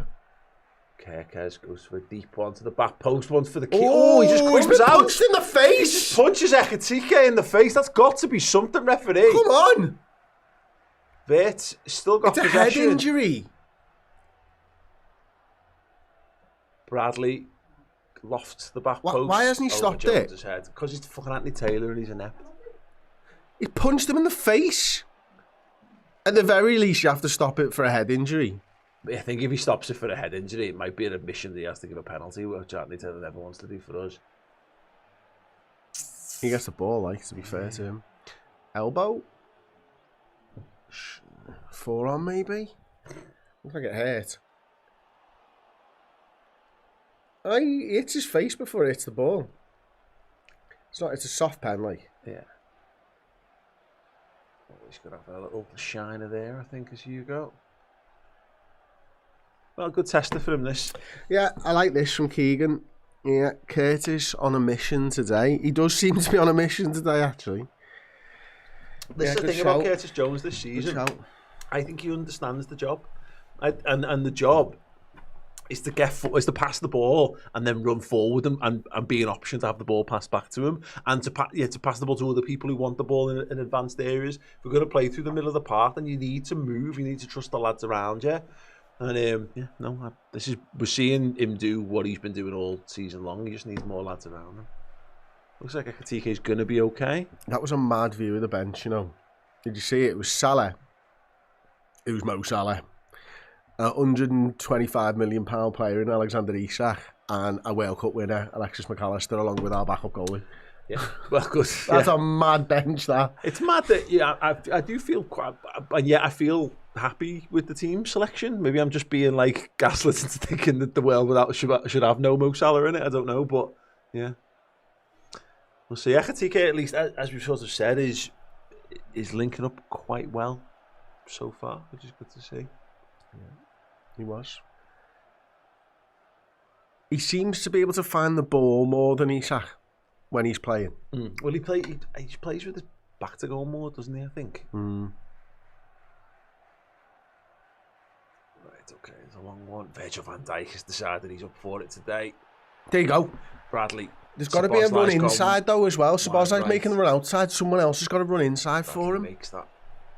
You can't just give someone one option. Yeah. It's easy to defend one option. Van Dijk. Little bit of movement, lads. Liverpool Little bit of movement, lads. Starting to find a footing in this football match over the last 10 minutes. Taking the ball. We've got no one in the final third, have we? And Ekatike's back on, which will help. Well in. Curtis Brilliant Jones. Curtis. Cody Gakpo goes for goal, kicks it straight at one of their defenders, and they've kept it in from the throw and sent it long. Brilliant from Curtis though, wasn't it? Yeah, it was. It really was. And again, that's in the last couple of weeks in his substitute appearances, he's been doing that. I call it like the Lallana press. Yeah. Of that arriving behind a man before A little jump around them. Yeah. Classic Lallana. Yeah. Gravenberch. Go on, Bradley, get on your bike. Sabozlai. It's just not brave, that is it? It's just... It's easy. It's just the easy pass. Look at Wirtz. There you go. Thank you. Ball between the lines for Wirtz. And then you're instantly up a level. Back to Wirtz. Needs someone to pass to. Has to go back to Kerkez. But again, as far as us getting a foothold in the game, we're doing that now. Yeah. The next stage is to be braver when you've got the possession. We've won the possession back. We're offering a measure of control which has been absent. But yeah, they need to now go up another gear. Is Ekatike dropped in, finds Gravenberch. This is what I'm talking about. Well done, Gravenberch. Positive touch forward. Finds Curtis Jones. Gakpo. Kerkez is there, doesn't use him, goes to Curtis. Goes for the curl out the bar! Great effort from Curtis Jones. Rattles the crossbar. And it bounces out to the right wing, and Conor Bradley will collect. Gravenberch. Wirtz tries the first time ball through, just doesn't quite come off. Liverpool need to keep them penned in here. Can't let them get out. Kanate, well done. Oh, that was a brilliant shot by Curtis. So unlucky. It was everything the Gakpo shot and Curtis wasn't. Go on, Wirtz. Good ball. Ekatike into the box, tries the scuffed shot. Go on, backstick. Wirtz again, back to Ekatike, takes a touch shot. Deflects over the bar. My word, Liverpool have sprung into life in the last couple of minutes, and it's Curtis Jones, he hits the crossbar, but then Wirtz and Ekatike looking at linking up, get a little bit lucky, bounces back to Florian Wirtz, great pullback, and then who was it, Ekatike again with the shot, just over the bar after a deflection, so it should be a Liverpool corner. It was almost a carbon copy of Curtis's famous Everton goal in the FA Cup, in terms of opening his body, just bending it towards that top corner, just doesn't quite come down enough. Hell of an effort, but yeah, Liverpool spring into life. Gravenberch being much more front foot. Out swinging corner from Sabozlai. Doesn't connect with the Liverpool head, and Leeds can head it away and get their shape once again as it's gathered on the halfway line by Gravenberch. But yeah, Curtis Jones being front foot. Gravenberch had that one where he just took a touch and burst through the middle of the team. Again, there's clearly space to be exploited, but people have got to be a bit braver. They've got to trust themselves more, which we're certainly showing signs of. Here's Gravenberch again to Van Dijk.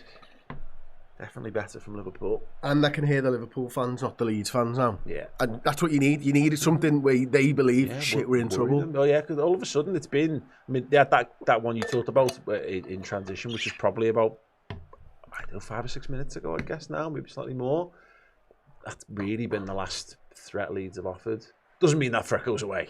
No. It will remain just as simple to stick one into the channel to run Liverpool down, but we are in possession of the ball, being better in possession and being more in their faces when it breaks down higher up the pitch, which is what you need to be. And it's a back five now we're facing as well. Yeah. Bradley's now got that width. Sabozlai feeds him. He's got Ekatike inside him. Just to go back to Kanate. Gravenberch. Carries it forward and chips one out to the far side. You can tell when we're playing well when we get crossfield passes in. It's a unlucky whip across, a little too deep. For brilliant by Gravenberch again, though, knowing what we're doing, because obviously we had Conor Bradley with the width at the time just before he played the pass, and Gakpo on the left hand side, so we knew where the space was. Yeah. And it's a good ball by Cody, and Ekatike just can't quite get there. Question from Kieran Orr for you here, Chris. It says, Pajak, do you think we're being less brave on the ball because we know how poor we've been in the transition in case we lose the ball? I think generally speaking, yeah. I think Generally speaking, yeah, I think that's probably about right, to be honest with you. But we still look poor on transition, which is really strange.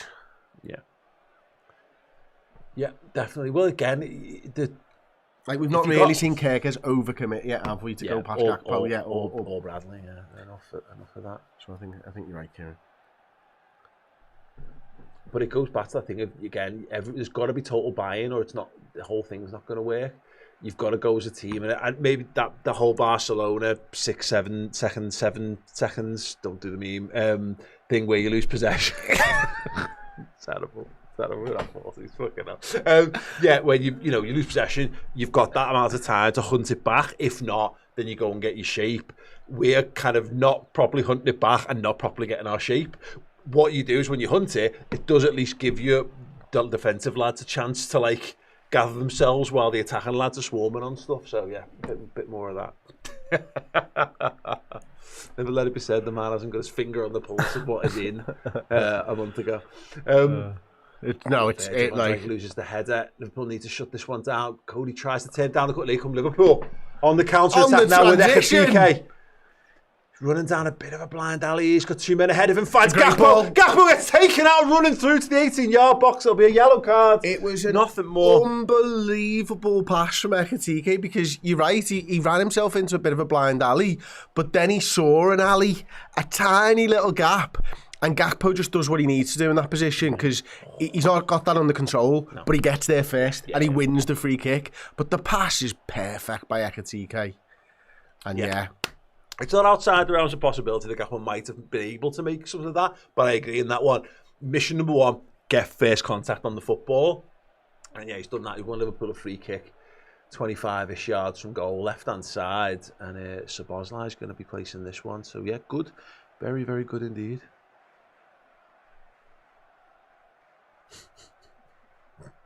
What's 6-7? Nobody knows. No, people know, but it doesn't make any sense because we're not. It's something to do with a basketballer.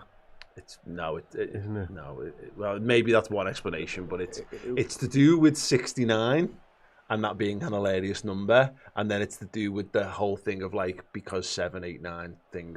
It's fucking bollocks. My kids have told me that it's a basketballer. Szoboszlai.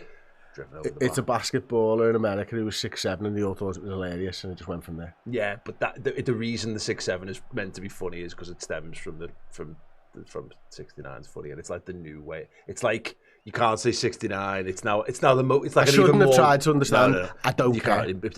No one cares. Doesn't matter. I mean, yeah. No one cares yet everyone asks. No. I don't stop caring when you start explaining it was to do with 69. Yeah. Then I was out. It at least made some sense when it was a fella who was 6'7". Yeah. You try to put too much. You try to hope it's more sensible than it is. Yeah, it's ridiculous. I mean, you've never been against the 69 joke before. I don't know why you've because it's not a 69 joke. Van Dijk, short header back. Konate's going to have to defend. He's not done very well, and he's just about done enough. Well done, Answer Bosley. And then Bradley just empties it. Okay, come on, Liverpool. A little wobble there of our own making, really. Curtis Jones, nice little turn. Looks to spread. What the fuck is that? No need to push that far wide for Ekatike. Ekatike gives him a little shove in the back and wins the throw. Well done.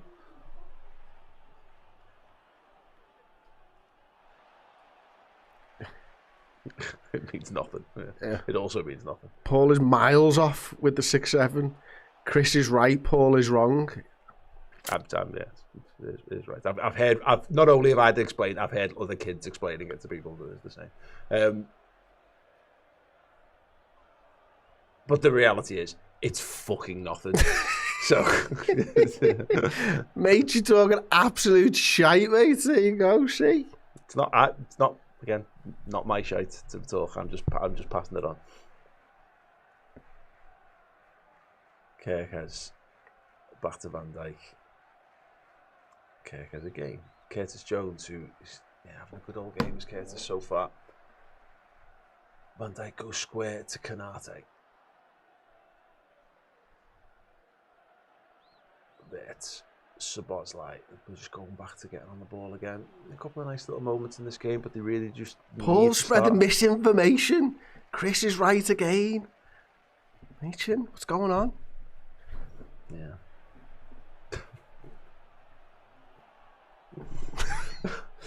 Gravenberch.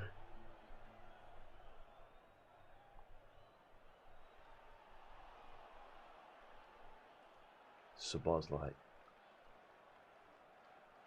That.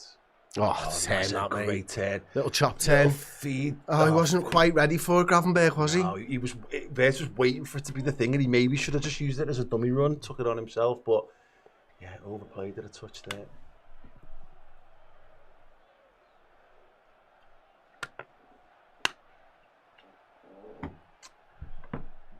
Ball over the top.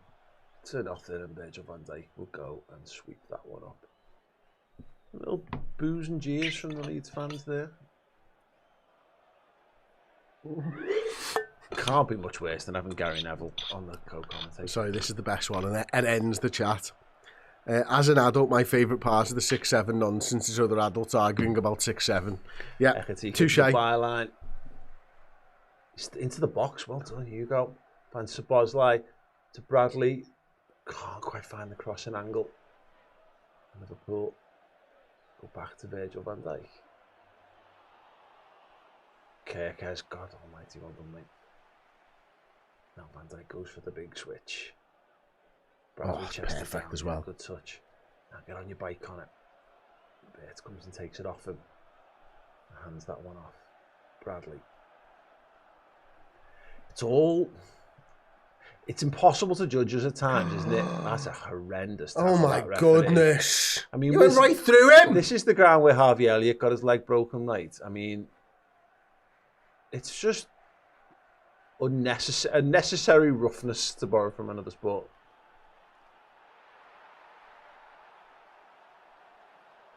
It probably wasn't as bad as I first thought. Oh yeah, it's pretty bad.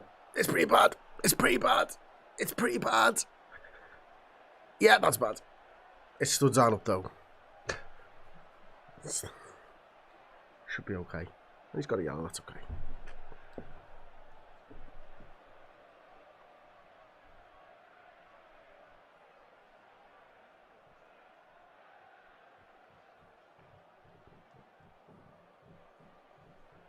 Fireworks. That's not cool. Evertonians having a field day. Was it 6 or 7 of them? Loads more now. Well, 12. Go on, Van Dijk with the header. A free header 6 yards out. And he's powered it over the bar. Great ball in. Great movement. Oh, man. Great ball in, wasn't it? It was like, it's those small boots.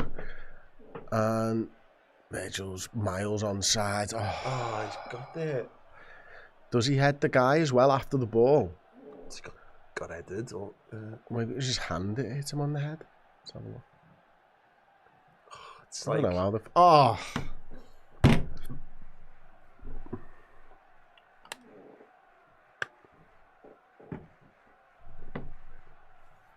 Come on, we can score a goal here, guys. And I think we can go and win 1-0. Let's do it.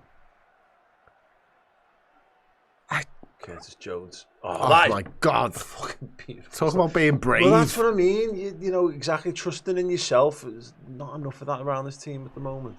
In general, I think it's actually been okay today. Canate, big header, probably to win this one. Szoboszlai. Ooh. He was expecting a big challenge there, wasn't he? What a ball that is. Pass to Cody Gakpo. Look at that run. Kerkez is racing you. Oh, why did you go into the same space as him? That's infuriating.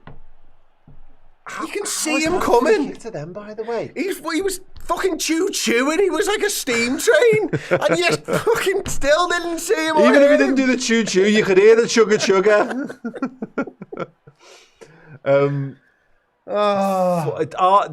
Our left-hand side is so dysfunctional. It's crazy. Absolutely crazy. It's not practiced. It's like he's there, just do it. It's like he goes, no, everyone expects that. Yeah. So I won't do that. It's like, no, everyone expects you not to do it. So, oh, God. So do it. So do it, yeah. But you're right, he didn't even do his thing. Chris, he just ran into the space. He didn't cut inside. He half cut left, totally took Kerkers out the game and then gave away possession. Well then, Canate, that's good play. Now what are you going to do? Don't give a corner away? Oh, that'll do. Foul by Calvert-Lewin.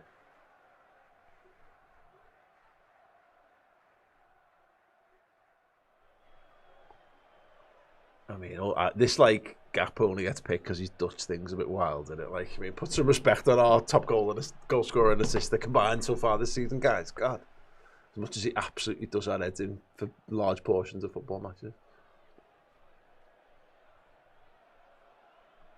That'll do. Szoboszlai dropping in to take the ball, gives it to Canate in the right back position. Not really what we want. That's a great ball. It's a good ball to Ekatike. Tries to get round his man. Unlucky. Nice idea. Canate needs to defend. Needs to defend a bit better than that. Said that a few times this season. Well done, Conor Bradley. Tackles back. Concedes a throw in. Just on the edge of Liverpool's third. And now, because of how you take throw-ins, is now in line with the edge of the 18-yard box. Good on. How much time do you reckon's wasted from like the long throws? I no idea, but fucking loads. And it was. I saw it from the referee in midweek of almost like the crowd were getting agitated how long they were taking over set pieces, and it was almost a bit like you look surprised, like, no, it's a set piece. It's like we need to stop treating throw-ins like fucking set pieces. Like, you know, like you've got to get all this kind of. And I know this is. What was our mate's name? Thomas Gravenmach.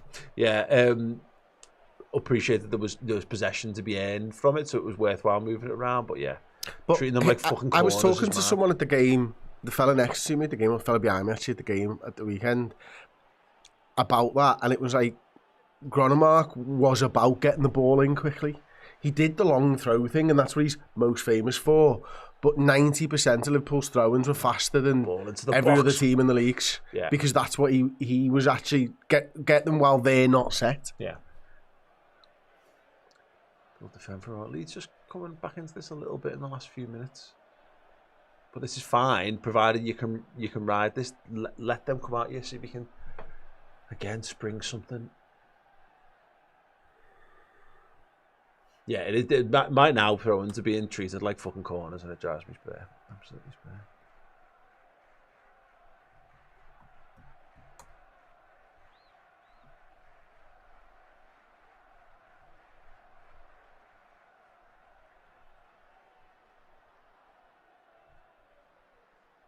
Just having the nibble of his man there.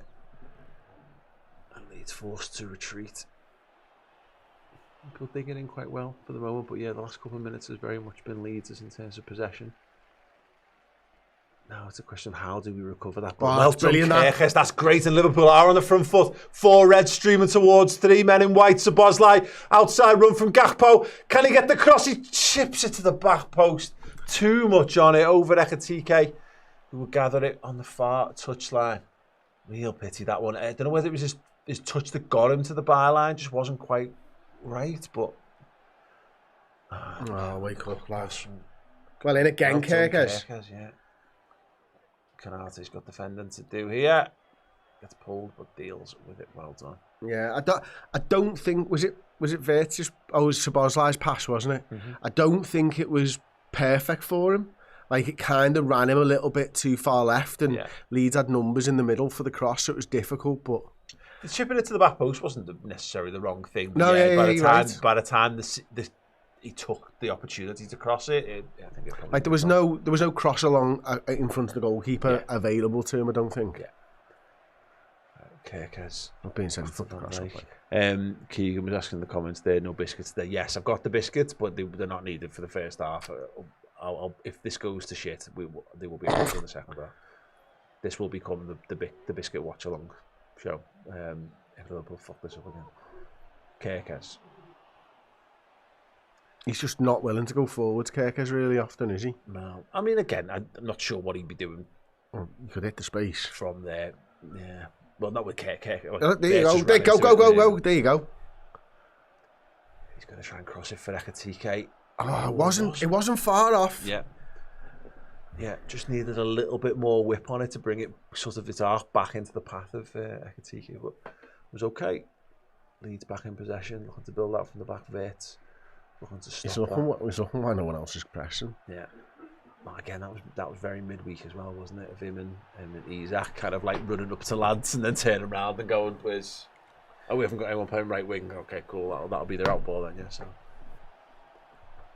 Leeds go long from the goalie. Van Dijk gets it down to Gravenberch.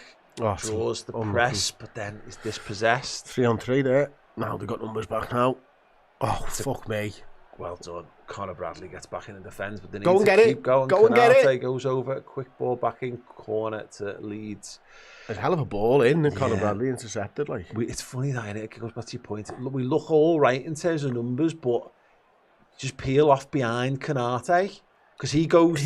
Why is he getting involved with Virgil's man? Yeah. Virgil's right by him. He's anticipating Calvert-Lewin peeling off the back of Van Dijk and loses his own man in doing so. Well done, Bradley. But yeah, Liverpool got another This is the corner. problem, isn't it? Is that we're not trusting other people to do their jobs. Yeah.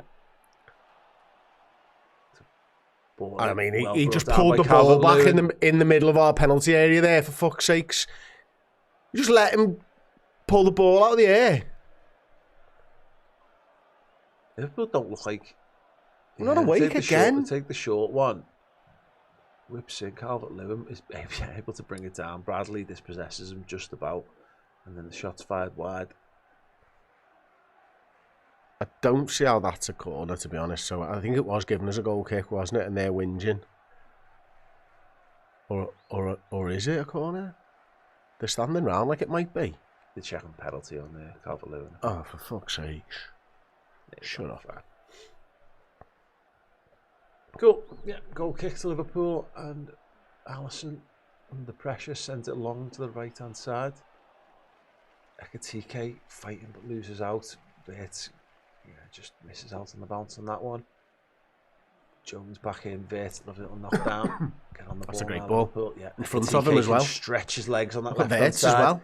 Vert is making a run towards the middle, but Ekitike's got no support whatsoever. Eventually goes back to Curtis Jones, which I mean should very much have been Kirkers, which it is now. Ekitike. Once again on the left-hand side. Go just back to slow knocking it around. Well done, Curtis Jones. I'll tell you what, his little one-touch, two-touch work, Ekitike is brilliant, isn't it? Yeah, he just tried to turn it around the corner for Vert, and it was just like 6 inches off, just being able to be a really, really good through ball. Anyways, Canate striding into Leeds' half on the right-hand side.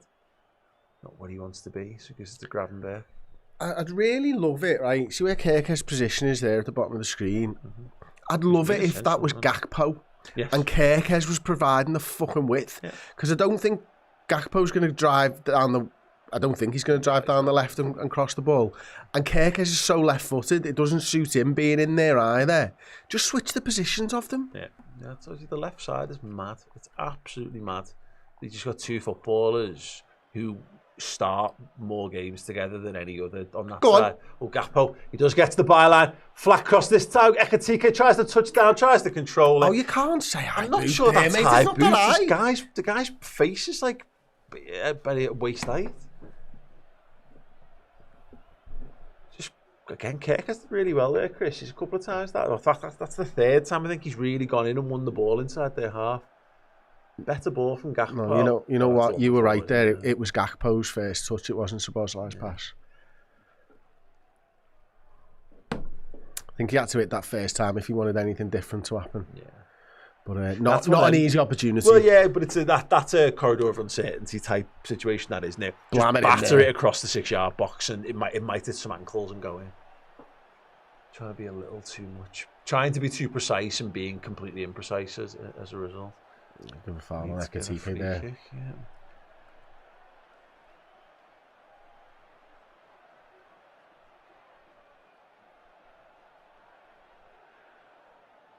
Who's going to win that? I think it's going to end up mentally. Some of the Abu Dhabi Grand Prix. So Verstappen's going to back the rest of them up to try and get the others overtaken. I didn't ask for anyone else. I just want to say who's going to win it. Lando Norris. Okay, cool. So, but he's not going to win the race, but he's going to win the championship. Okay. Alisson Becker has got it in his hands. Yeah, we'll get into some deep Formula 1 chat when the Liverpool's performance goes to shit. You know, when it's worthwhile, yeah. Yeah. As it is, we're in this game at the minute. Curtis Jones in the left-back position. Goes to Van Dijk, and again, Liverpool building up. This is all right, but it's all right if it then gets better from here. is the baseline analysis I've got on this so far. Free kick to Liverpool, just inside their half. Yeah.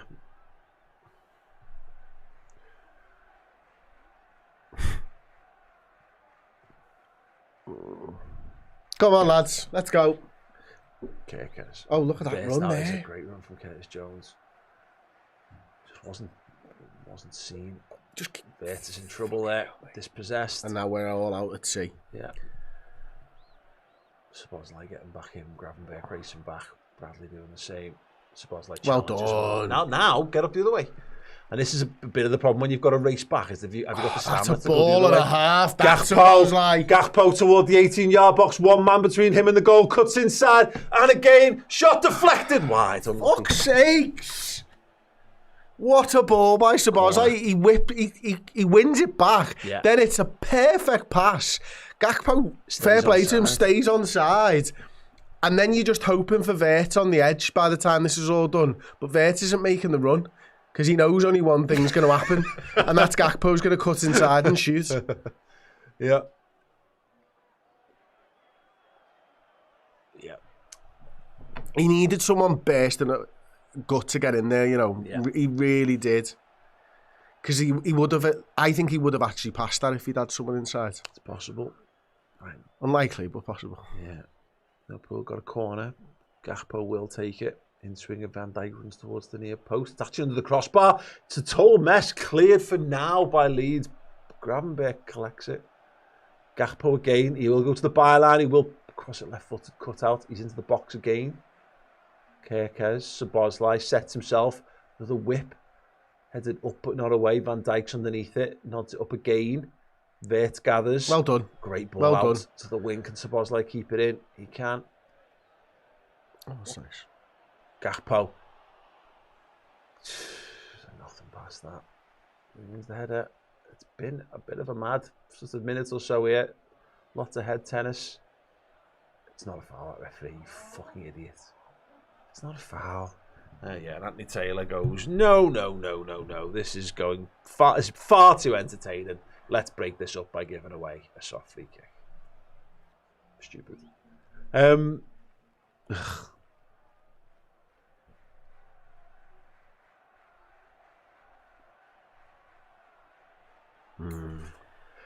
Oh well, it was looking quite exciting for a minute there. When did we stop being able to score goals? Exactly. Tottenham Hotspur last season. We just like used up our 3 wishes type of thing. Yeah.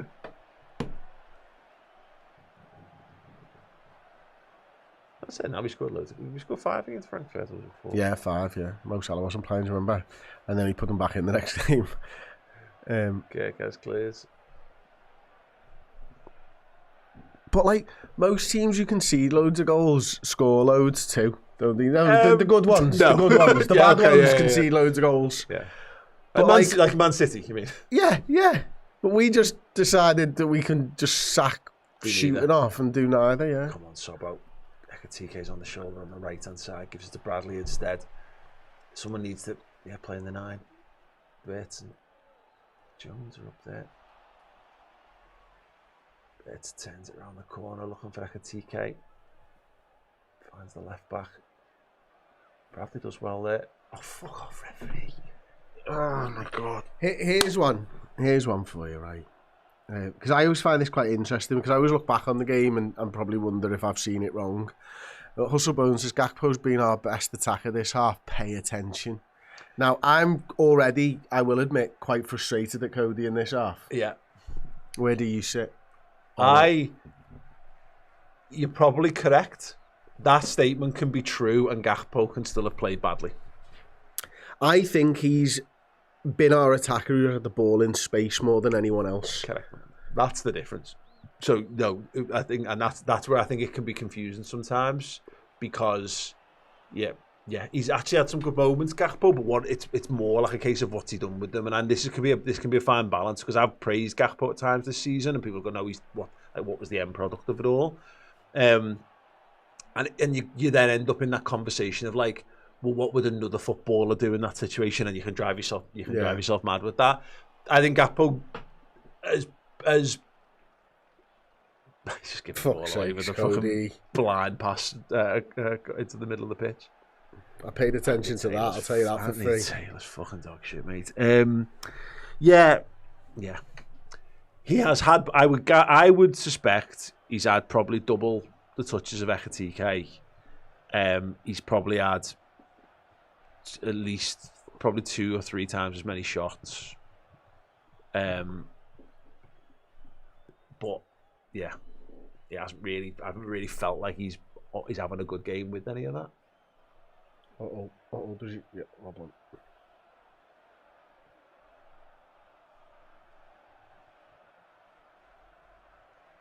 It's a great one there from Old Cozy.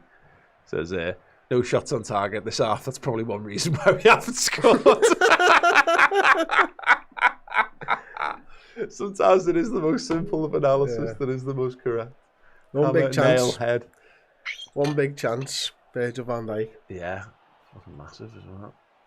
Put all the pressure here. Okay, it shows nice turn out. Oh, did he just kick that out of play or was it tackle? I think it was tackle. Good. Because I look pretty stupid.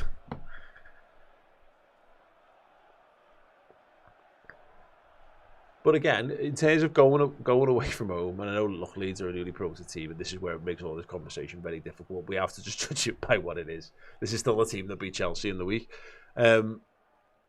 That's the fifth back heel of his half. Yeah, we've gone the first that didn't work properly. Yeah, as I say, this needs to fucking hell. How we've played this half needs to be the worst that we play for the rest of this football match is kind of what I'm saying. I can accept how we've played because I think we've had some decent moments and we've gotten into some decent areas of the pitch, more so than some of the dog shit we played this season. But it's only acceptable if you use it as a staging ground for more and better. Because I've seen loads of really average first halves from Liverpool under the great Jurgen Klopp who could do no wrong. But yeah, needs to improve. Which is unbelievable header and a big dive. Well played. I like this one from Donesco. Up, left, back across the back foot. Up, right wing, back across the back foot. Rinse and repeat. Yep, no, 100%. But actually, when it's been good, it's when it's not been that. So yeah, you're right. But that's Liverpool need to do less of that and more of the good stuff, which is the brave stuff, and that's the hard part of football, particularly when you're struggling for confidence and you are at times absolutely wide open defensively. If you go on, Kirk has made a beautiful run, lost his marker and everything. Just needs to be a bit more movement. So actually, Gravenberch pushing up is a good idea there, just to get to be another ball. That's a terrible pass from Canate and it goes through to the goalie. But yeah, you need more movement ahead of you, and we haven't quite had that. And yeah, Ekitike's done okay, but it's hard to get. We're not getting close to him enough. So the couple of times when you pass the ball up to him, he just needs a quick. He'll knock it off quickly, but yeah, not quite enough of that from him. Oh, that's a foul. Oh, I love that. I love a bit of that. I didn't know Chiesa was on the pitch. No need for it whatsoever.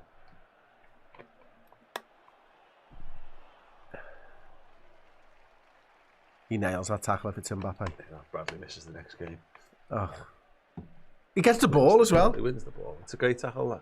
At worst, that's just one of them that it's a fair and decent attempt on it.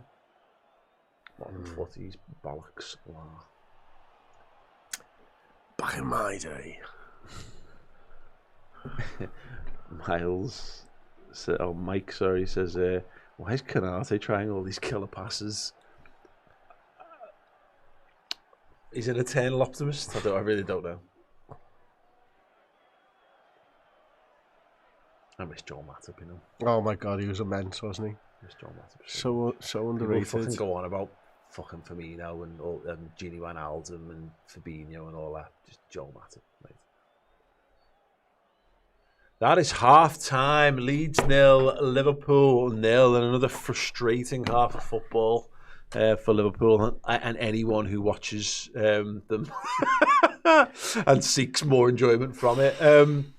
Yeah, Liverpool not bad, but not great. Yeah, and as I sort of said, they need to do more, Chris, ultimately. And it has not been a half devoid of excitement. I don't think it's been a half devoid of commitment. And from Liverpool, there's been a sprinkling of brave play in it, which is where a lot of our good stuff has come from. But yeah, just more. It's very much been a controlled half. I think, it's played out probably the way the manager would have wanted it. He'd obviously have wanted us to score a goal. Mm-hmm. I think I'm slightly concerned about where we go from here. Yeah. Because we have looked a little bit, open to a transition. I don't think they've really had a sniff, to be honest, apart from really early doors. But Slot will likely at some point flick the switch to go a little bit more aggressive. And I just wonder whether we're good enough defensively to be able to flick that switch and not concede the chances. Like, I think he's probably going to give it 20 to 25 minutes if it stays like this of us just doing this and hope that we get that goal. Yeah. And I'm not sure the way we're playing is good enough really to cut them open. I might be wrong, things can happen. Yeah.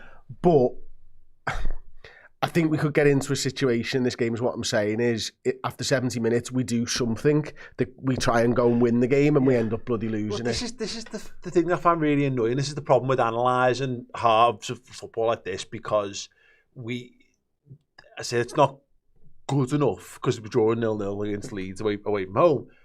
But Liverpool, I think we remember first halves weirdly. We got. I think everyone saw how we played in first halves in 17-18, and then a lot of people think that's how Liverpool have played first half since then. Whereas what used to happen was we used to blow ourselves out in first halves and then be really weak and concede loads of goals in the back end of games. So we went for more of a measure of control in first halves and tried to shorten games of football into second halves and kill teams off. Cool.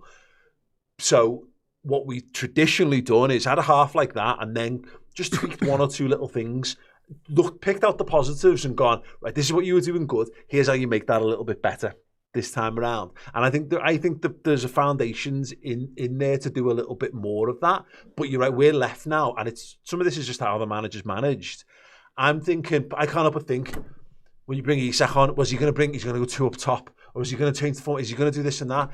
If this is the fucking system, improve from with what you've got on the pitch. So you're right, give them 15, 20 minutes to work it out themselves.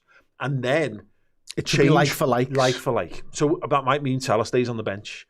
But what it should mean is, what I would do if it doesn't quite go to plan, or it's close but not quite, I would take Gakpo off a game, but I'd put Ekitike on the left this time. Yes. I'd keep Wirtz where he is, yes. And I'd bring Isak on centre forward, and let's have a little look at that and see if that can be the thing. Because I think my biggest issue is that left-hand side.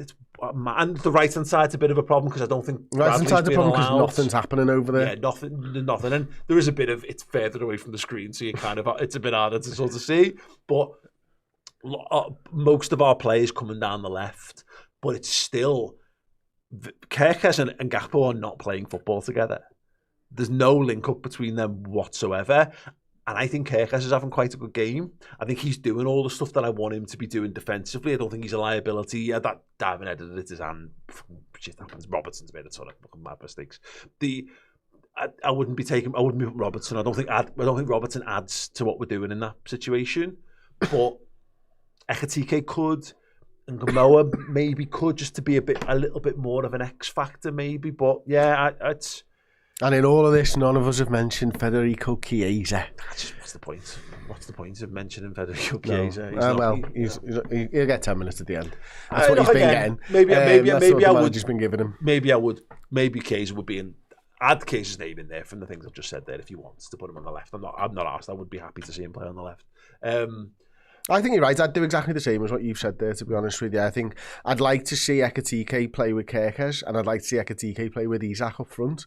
I'd like to see how he interprets that role, because I think when you see him and he drops in and he, you know, his little touch map and all that type of stuff, it's a position I think he can play. Yeah. You know, and yeah, he'll probably, you know, we'll see more of the dribbler of Ekitike if he plays out on that left-hand side. But I also think he quite enjoy the challenge of getting the ball into Kerkez's feet. Yeah. You know, and that might open up an opportunity for Alexander Isak or something if he's on the pitch as well. But I think you are right to say about the right-hand side as well, Paul, that nothing really is going on over there. I want to know if that's this is what we're going to do, this is the jab down the right and the big, you know, the roundhouse is coming from the left type of plan, or is it not functioning as the manager had hoped? I just think, and we saw this in the first half in the week, I just think the right back was Gomez at the time and Szoboszlai ahead of him. They both feel like they're being told, just don't forget the other side. Don't forget our half. I think Kerkez might have a bit of that in this half as well. But Kerkez just feels more involved, and again he's pressing higher and he's winning the ball back on the halfway line for us a few times there and getting us back on the front foot.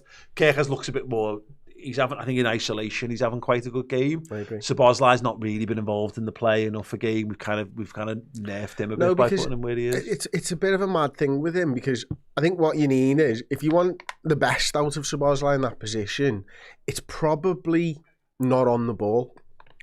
It's probably off the ball where you notice him more throughout the game, because he's pressing, he's leading the press, or he's that. We've got the ball. We've got the ball all the time in that half. Yeah. You know, 7. I could probably find you the actual percentage. We've had a lot of passes, but he's not one of those, when he's in those small tight areas up the field, that he's going to thread the ball. But he will take a shot from 25 yards. He's not found himself in that situation and yet. Also, we're not playing to him or Bradley's strengths down that right-hand side. Neither of them are getting the ball on the gallop, you know, and doing things at pace. We're building up down that right-hand side and then stopping and coming back and passing and playing another pass. And there was the comment before about that, go up the left-hand side, go across, go across. The left-hand side is at least achieving some penetration. You know, Gakpo is had a couple of instances where he's got into the byline. Some of it's on counter-attack, some of it's a little bit through build-up. It's, you know, Curtis Jones actually having a good game over on that side for us as well. Yeah, this goes back to, I don't know how to analyse this. I'm not intelligent enough or, you know, immersed in the inner workings of tactics and football or whatever. But all I know is for the last 10 years, Liverpool have traditionally picked out a few key points at half time and just worked on them. And they've been the things that have given us joy in the early stages of second halves. And that seems to be really absent from our play this season. Really, really absent. Well, because don't forget, the other team gets to do it too. Yes. You know, and I think last season, Slot was doing it really, really well. You know, those second half decisions, the second half substitutions, the tweaks of system, all felt like someone with the Midas touch.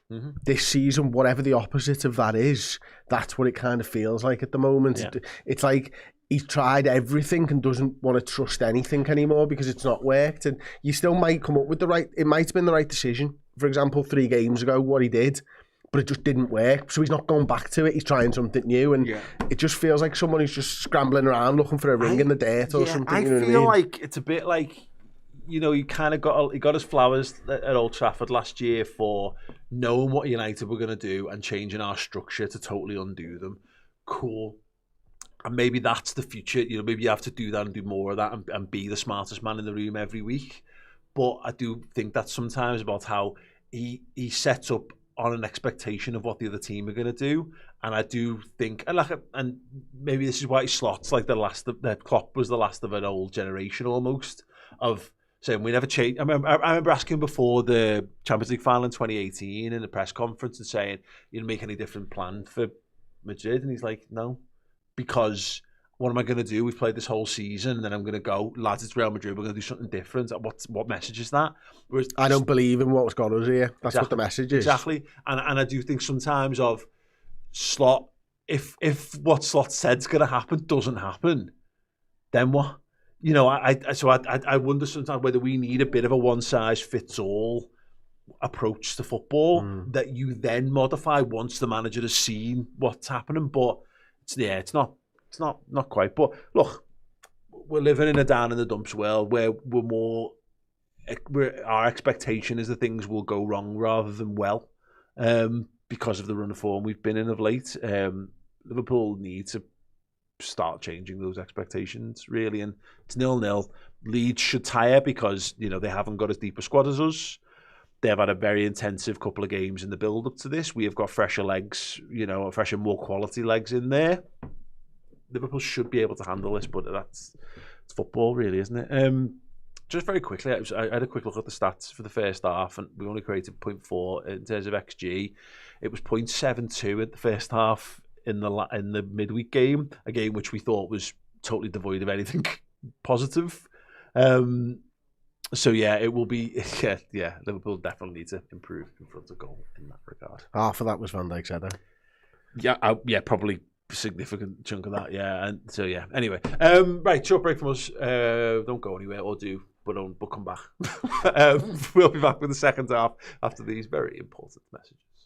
Ho, ho, ho, Merry Christmas. It is that time of year once again. What time of year? Well, it is the great Red Men Plus Advent giveaway time of year. If you head over to redmenplus.com and join or renew or continue to be a Red Men Legend tier subscriber, your name is going in the hat in daily draws in every day up to and including Christmas Day. We've got a range of incredible Liverpool goodies to give away, from pin badges and festive jumpers and books, so many books. We've also got signed football shirts as well. We've got a Champions League final shirt signed by Vladimir Smicer. We've got a Redmen t-shirt signed by Stuart Downing. We have got, for some reason, a 16-17 home shirt signed by Joe Cole and Peter Crouch. Crazy, no idea why, but it can be yours when you join up. And then, of course, we have got the coup de grace. We have got this replica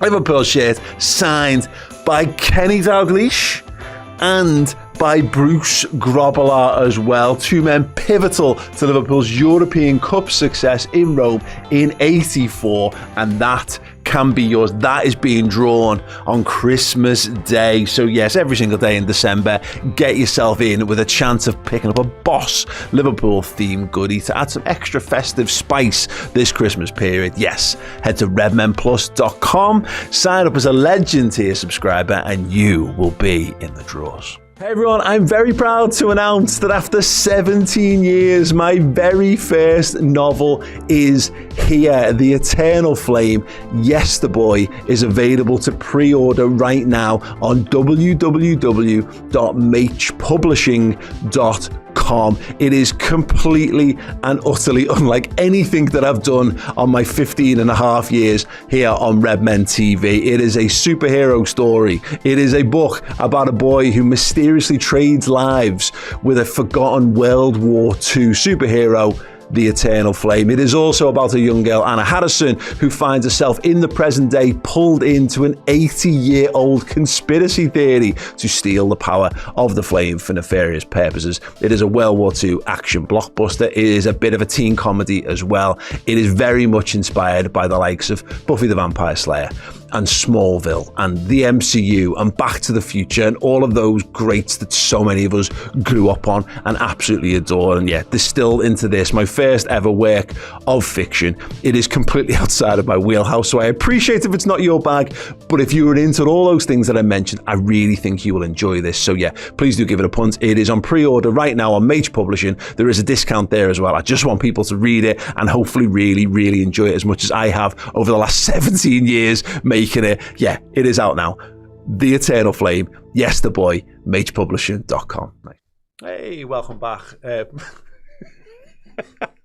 Chris basically demonstrating how everyone feels after watching that first half of football. Yeah, thank you to everyone who's picked up a copy of the book so far. There's a couple that to be posted out that coming the other day, but yeah, you got, I think it's 7 or 8 days left of UK guaranteed Christmas delivery, so grab one if you want. Tons of super chats. Apologies, I got so lost in how scintillating Liverpool were that I missed out on a few. So I'll go back. Bermo 1977. Slaughter said he has other strikers. He is a striker. It felt like that was part of the conversation. Yeah, probably Chiesa. Okay. John O, I'm sorry if you as a manager still can't get Isak, Wirtz, Salah into the same team. Your time is up. If I'm Edwards and Hughes, I'm fuming. I just think they'll be part of the I conversation. think we've had them in the same team and we've not been very good. Or maybe these are ones Steve did, by the way. I'm going to read them through anyway because, maybe just a big head. Lucas Ratmundo. Thought that Liverpool plays well and wins today. High hopes for turning things round or still unconvinced. Liverpool just need to win football matches and everything will feel better. But yeah. Gents wants to know why not start Chiesa. Oh, these are all pre-kickoff. I think Steve must have done these ones already. Corks, I'm very happy to see Curtis getting a deserved start. Hopefully we control the midfield, move through the lines to give Bert a chance to find space. Surprise Connor is straight back after a hamstring. Well, he's going straight back out again now, isn't he? Because he's suspended. Und Fede, 139 Premier League minutes, winner against Bournemouth, equaliser versus Palace, assist to make it level versus United, saved his last game. Are you not entertained? No, but Slot isn't. George Russell likes my Christmas jumper. Thank you so much. Apologies to everyone who missed out on that one. Had a busy day. Ben Keogh, why not try Isak left wing? No. Nope. Gents, imagine win Premier League, buy big and become worse than United. Zach Gossett thought 6-7 was a double pivot, absolutely. Once Kerkers is basically 2015 John Anarisa in India, done, blimey. Old Cozy, no shots on target this half, probably one reason we haven't scored, we did that one before. Does Gakpo get space because he's so predictable, says Bermo? Quite possibly, but you've got to work space. The team worked the space for him and then he predictably doesn't use it very well. Yeah. If Leeds had prime Viduka, we would be 4-0 down. Disagree. Because they still can't find a way to pass it to their forward either. Caceres, going through a really hard time at the minute. Your boy stuff really helps. I'm glad it helps someone, mate. It's not helping me. And Alexander said, Bradley getting himself suspended at least guarantees more starts for Joe Gomez, and that's the only positive from this game. I love that. People are mad on Gomez, aren't they? He gets absolutely slaughtered every time he's in the team, and then every time he's out, people are desperate for him to come back into the team. Brilliant. Love that. Anyway, Canate loses header to Dominic Calvert-Lewin, but the referee gives us a soft free kick. Wow, it's nice to know that can go both ways. Maybe it's just any team kicking that way. Maybe that's it. For them, I'm not it's sure like in Street Fighter where it's easier to do the moves when you're facing left to right. Left to right, 100%. Right, I always want to replay one. Yeah, absolutely. You'll be happy to know I've brought the biscuits out, so if this goes horrendously, I'll be eating biscuits and talking to you. What if it goes well? I'll have one to celebrate. What if you just get a cup of tea? What if you just get a cup of tea? She's just brought me 3/4 of a cup of tea. That is so good. Thanks, Steve. You couldn't see Steve's face. Look at that. Can't even see it. There you go. Thanks, Steve. There's not enough water in the kettle, no. Are you going to bring the rest later? He drank some of it. You're bringing the rest for this back half of the half. That's cool. Thanks, Steve. I'll give you full thanks when I get my full cup of tea. Did you just than him? Than, mate. Very good. Very good. Right. Okay. It's like he's trying to avoid the arrow. Yeah. Stay out in the middle of it. I mean, he needs to get a few more touches in the middle of the park. The thing that's been missing that was great about him at West Ham was he linked up really well with McAllister and Gravenberch right in the middle of the pitch, and that has been a bit absent. He has very much been trying to influence the wings. We'll see if that improves, or he seeks to improve it in this half. A little bit of a press here. Just a little bit of one. Oh, Ekatike! He's going to pick up on that one. Ekatike's into the box! Yes! He scored! Hugo Ekatike! As simple as that! And Liverpool are in the lead! Stop what you're doing! Look at the screen! Listen! It's Leeds 0, Liverpool 1! We haven't conceded first! We've taken a lead! Yes! My word, it's just a little bit of a press. A little tiny bit of a press. And they absolutely fucking panicked and passed the ball to Ekatike. Look, teeny press. He almost said, I'm going to press you. And they went, oh, God. Terrible ball. Brilliant by Ekatike, though. Drives on it. Takes his time, takes his touch, finds the bottom corner. Brilliant. Love that. I like the way that he kind of shapes as if he's going to go across the goalkeeper and then puts it near post. Lovely finish. Yeah, that's nice. He had to actually because of the defender coming in. Yeah. Just make it look really simple there. Great finish from Hugo. And these are the ones, these are the moments where sometimes you just get a gift handed to you. Yeah, normally so take advantage. The opposition. So let's take advantage. It's Christmas after all. Yeah, absolutely. Oh, very good. I love that. The little high five from Slot because like, should we do a little teeny tiny press? Yeah, do a little teeny tiny press. There you go. Genius. Tactical genius. Well done, Hugo. Do. Kept the top on too. He did, yeah. Total package, mate. Total package. Scored and didn't pick up a stupid yellow/red card. Right, grab him back. Gives it back. Yeah, go back to knocking it around a bit. Ibu Konate goes between the lines. Ekatike's in behind again. Ekatike! Oh, what's the referee going to give? Nothing. Shit out. Nothing. Shit out. Nothing, Anthony Taylor. Oh, Conor Bradley. Great press from Bradley. Can he whip it in? He can do, you know. Ekatike! He's got another one! Hugo! Wonderful from Liverpool. Wonderful from Bradley. Powered the cross into the box, and Hugo Ekatike just wanted it more. He said, I want a second. I want Liverpool to be 2-0 up. And my God, that is what's happened. The goalkeeper is down. Doubtless Anthony Taylor will do something to ruin this for us. But right now, we've scored 2 and I'm happy. And it's Conor Bradley, absolutely superb. Willing to go and get that football back. Here you go, gets on it. No messing around. Little block tackle. Keeps the ball in play. Whips a ball to an offside. I think he's behind play. Oh, it's in the net. He gets the ball it's first. Damn close. It wouldn't surprise me if he wasn't behind the ball. It bounces off his knee and goes in there. Comes off the keeper's hand onto Ekatike's knee, I think. Definitely bounces off his knee. Great centre forward play. Alan Shearer would be proud of that one. Gotta be there. Oh, yes! Hell of a Well, there we go. What we say about making some slight adjustments and then coming out better in the second half. There you go, just press. Do what we always done. Curtis Jones running over there, giving him a big cuddle. I like angry Ekatike.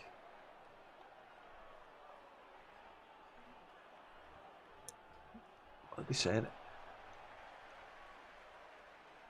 Maybe they're checking. I guess they would be checking the offside thing. Anthony Taylor's standing there trying to listen in for a way to ruin. Just take the shine off our evening. Did you see? I don't know where I saw this. It might have been like The Athletic on Instagram or something.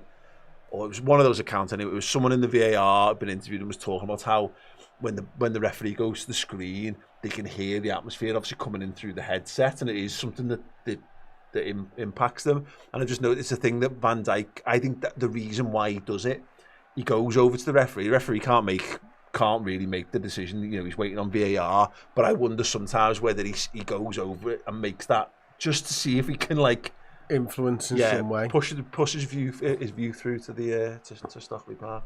Goal. It's a goal. It is a goal. Get confirmed. In. Always liked you, Anthony Taylor. Not true, but it's fine. It's fine. Here you go. He's on a hat trick. Fist pump, he is on for a hat trick, and he is onside. Damn close that. Where the hell is it? Behind the ball. It looks miles. Comfortable, isn't it? It's miles. Jeez. Wowzers. And like that, 7.5 minutes in, I mean, it was a lot less before all the checks. Liverpool are 2 goals to the good. When was the last time we had a 2-goal lead? I have no idea. Obviously, West Ham. Shut up, Chris. Like a week ago. one week ago. Yeah. Good. You know that 2 games ago when we won 2-0? It does. That one, you know. Every game feels like a fucking marathon in between them, doesn't it? Okay. Leeds have a throw-in. Near side of the pitch, Ampadu goes for the long one into the box. It is a long one, and Van Dijk just gets under it and sends it back from whence it came. And Ampadu will do the same thing again, presumably. Might need a fresh towel. The sing Come Let Us Adore. Yeah. I love that. We got a little outing at the weekend as well, didn't it? For about 30 seconds, yeah. Oh, we did it for... The weekend? Midweek? Yeah, midweek, sorry, yeah. We did it for... Oh, we didn't, yeah. About 2.5, 3 minutes, maybe. Yeah. There was a good old section of 208 trying to have a go, like. Didn't. Yeah, sadly, it permeated to the rest of the cup for about 20 seconds and then vanished. I was devastated. Love that. If I could make one sweeping change to football, it would be that you can throw the ball in any way you want. Yeah. Not bad. I don't mind that. I like a goalkeeper. I like the ball this in their though. hands. Longer to check the goal than it took him to score twice. My boy. It was funny. We were talking about the Isaac stuff from the pre-match press conference, and the idea that he was averaging 8 more touches for Newcastle in the game than he has been for Liverpool in the last couple of games, which is small sample size.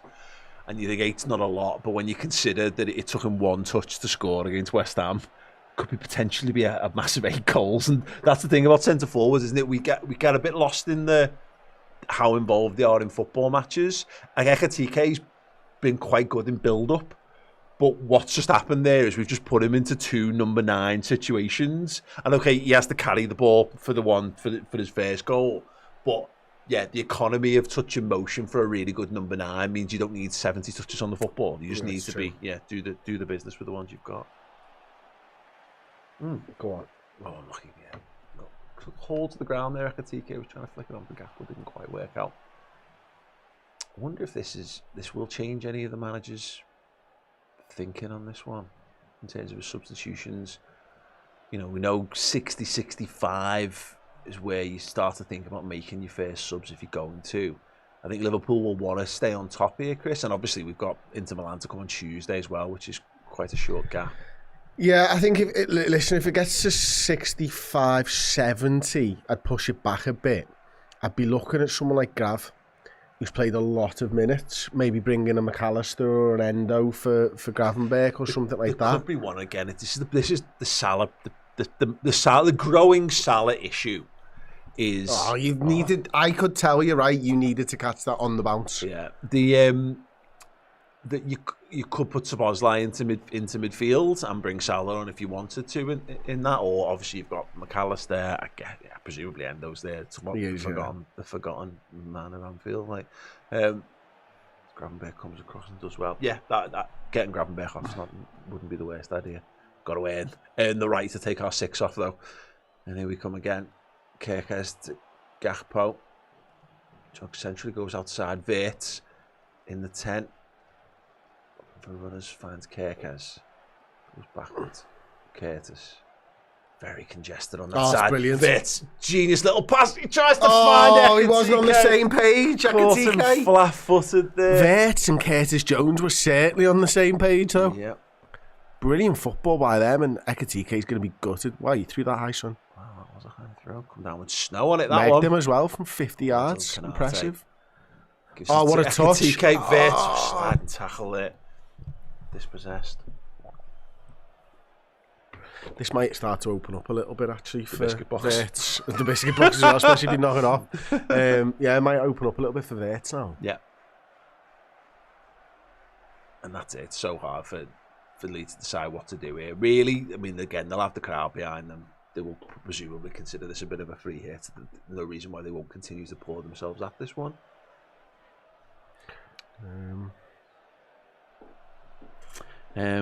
Robbie Prince says, "Get behind this team now, lads. One game at a time." We should have been doing that already, but you're dead right. Oh my giddy hands, love that. Let's get Hugo a hat trick. Absolutely. Old Cozy's back again. Must be coincidental that shots on target lead to goals. Who would have thought that? Absolutely. Definitely something to try. Give it a go. Before we sack the manager, can we try having some shots on target? Maybe that was it. I'm here for it. Yeah. And the Leeds goalie pumps it right back down the centre of the pitch. Dominic Calvert-Lewin loses his man and loses the ball. Gravenberch wins it back. Well done. Van Dijk. Kerkez. Back to the goalie. Alisson will send it over to the left wing. That's a good header. Oh, lucky. That's unfortunate. Leeds throwing.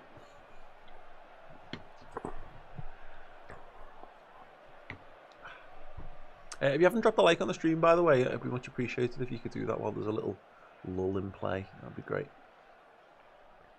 The ball floated towards left back position, well dealt with by Kerkers. Van Dijk got taken out, and Kerkers as well by the same fella there. Dominic Calvert-Lewin, such a bell end.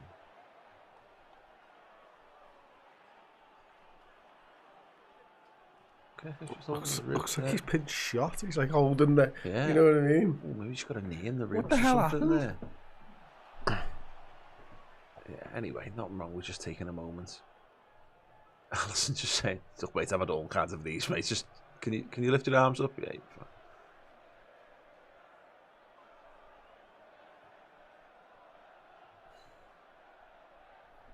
fine." Matford 9044 says, tell me you were born in the 80s without telling me you were born in the 80s.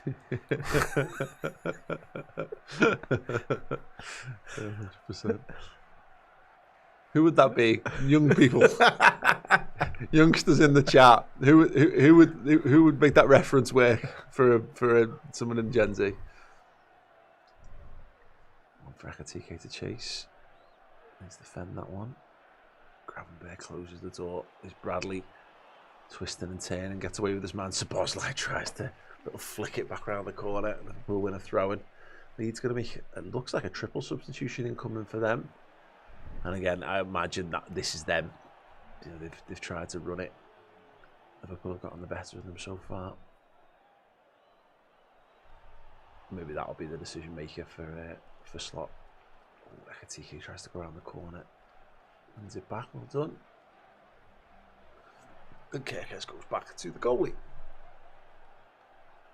And Alisson kicks it. Oh, well done. Cody Gakpo. Jones gets his heels clipped and goes down. Well done, Curtis, like that. If the referee's going to give loads of soft free kicks, then go down for really soft contact.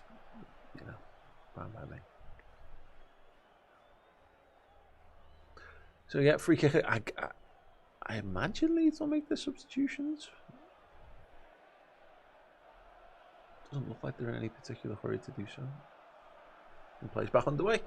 Van Dijk, Konate. Just sends it long. Stupid really, but it comes right back. Bradley's got some work to do here. And now Konate does well. Szoboszlai. Oh, it's a hospital pass and Bradley's done brilliantly with it. Sends Ekatike away down that right-hand side. Wirtz is staying central. Bradley makes the run, opens up some space for Hugo Ekatike. Oh, you've earned the right. Yeah. You've earned the right, lad. Kerkez to Gakpo. Makes the run aimlessly. I mean, functionally, it's exactly what Kerkez should have done. Wirtz. And back to Kerkez. Yeah, Liverpool happy to just have possession over on that left-hand side, keep it moving, wait for their opportunities. Make Leeds chase a few shadows. And it's funny, isn't it, again, game state and how goals make huge changes to everything about what you do. This was shit and boring first half, and now it's the best thing I've ever seen in my life. Yeah. TDO G or T-Dog 007. Welcome to Wonder Kid. Well done. Thank you so much for joining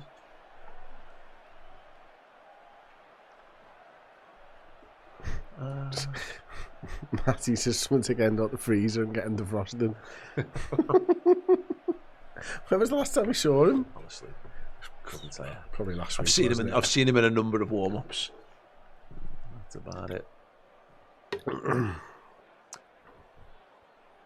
Ekatike putting a little bit of pressure on. Leeds trying to play their way out from the back. Doing okay so far. And Padu comes inside.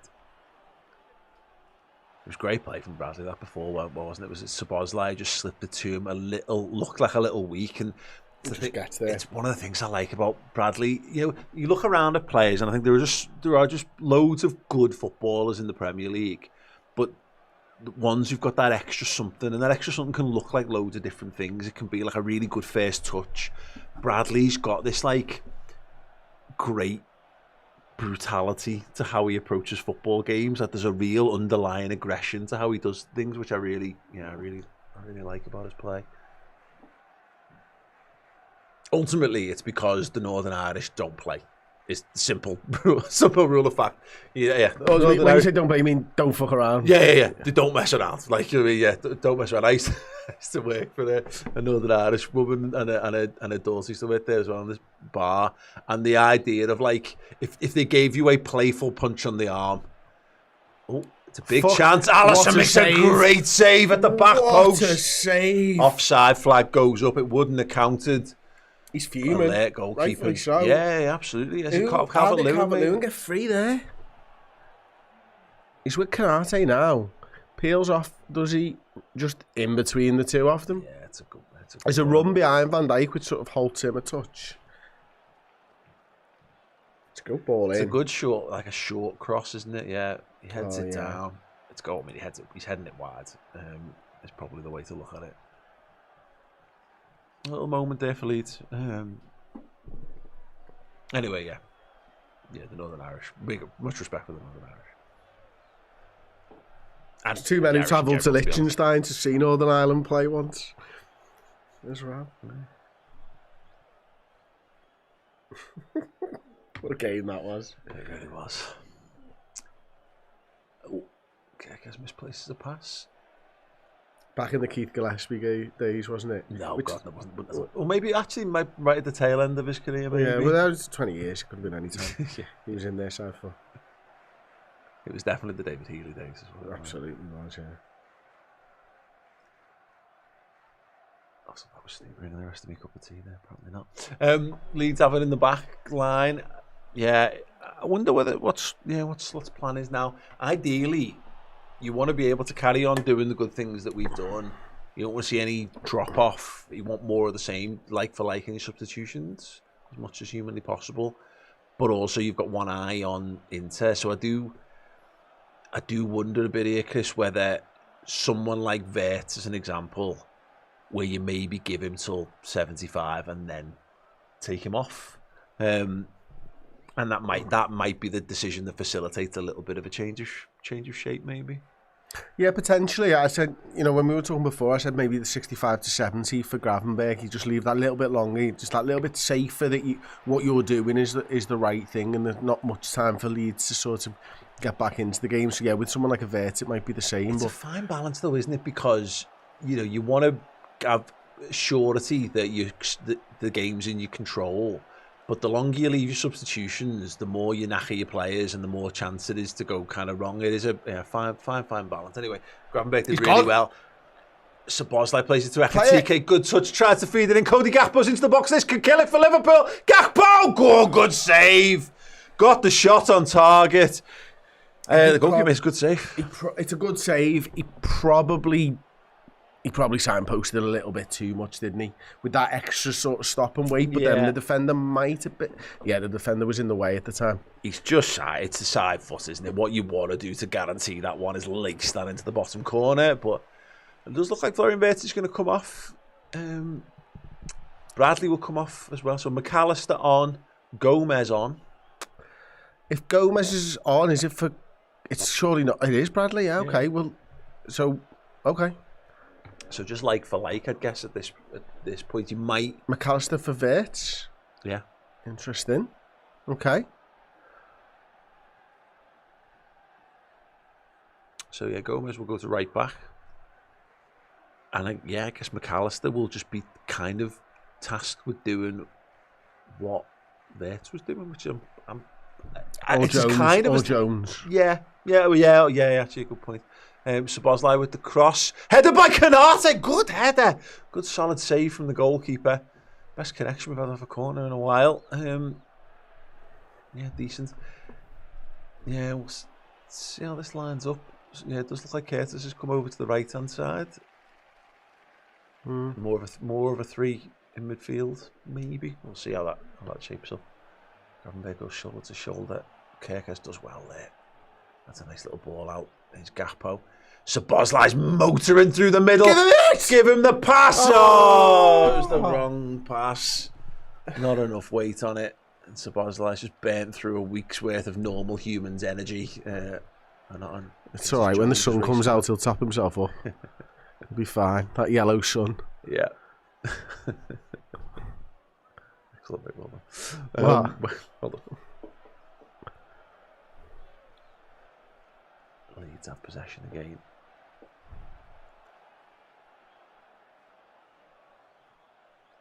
I can see TK tracking back. Nice little build-up play from Leeds. Getting a little over numbering in. Nonto goes to the Shit. back post. Konate looks a little guilty I there. thought he fouled him. If the ball was out of play, does that save him? Because it kind of looked like a pen to me. Because this is VAR world. He slid from the 6-yard box. There, he went down so early.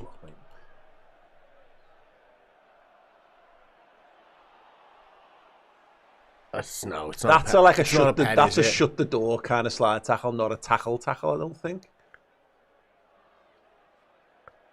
He does take him though, doesn't he? It's soft. But we're living in a world where contact is contact now, some of the time. So I reckon you could give that to 3 different people on VAR and get 3 different If he goes outcomes. and looks at it, he's giving it as a penalty. Yeah. Because you're right. They'll be looking for contact, and you can probably find contact in there. There we go. Yeah, he's going to give a penalty. Fuck, man. Fucking stupid. So, Annie Taylor goes over to the screen because Konate slides in. They're just showing him a still image where his foot... image where he's kicking him. Of course. Oh, it's a fucking stupid thing to do. I mean, Isn't it though? I don't think he's keeping the ball in play regardless. I think the ball goes out before. It's very difficult to make the case when he's not on the floor though because he's been kicked. Yeah. I don't think that Willie Nonto there can get on the ball regardless of whether there's contact or not. Maybe if he can put his right foot down, he might. That's the point. Yeah, he's going to give this, isn't he? Yeah. Yeah, penalty to Leeds.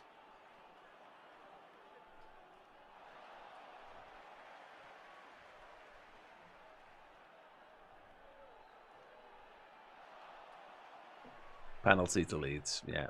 Ibu Konate has given away a penalty. I tell you what, we don't half give away some fucking weird penalties.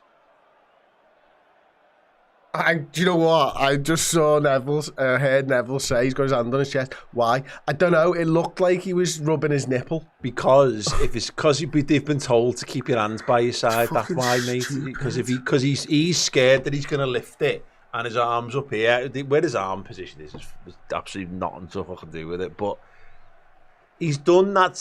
He's not tried to. Yeah, I just think that's one of those ones where you'd almost slide to block the cross. And he's got it wrong, and it's a penalty. I think Alisson's going to save this to his bottom left. Go on, Alisson, prove my general feeling on this wrong. Prove Chris right. Oh, belter in the penalty. Leeds 1, Liverpool 2.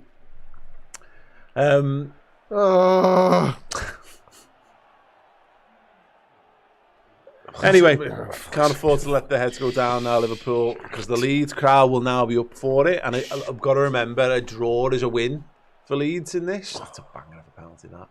It's a good height for the goalie, but it's got so much on it. And,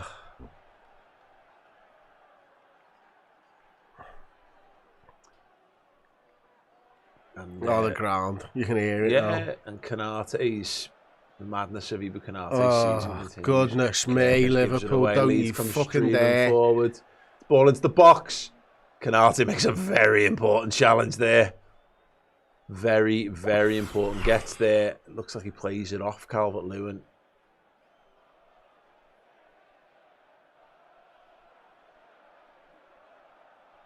Yeah, it's our ball, is it? It's really well. Yeah, it's a goal kick. Okay. Well, here we are from absolutely cruising to all of a sudden, I feel like this is all going to come crumbling down. Just after the us. subs as well. Yeah. Oh.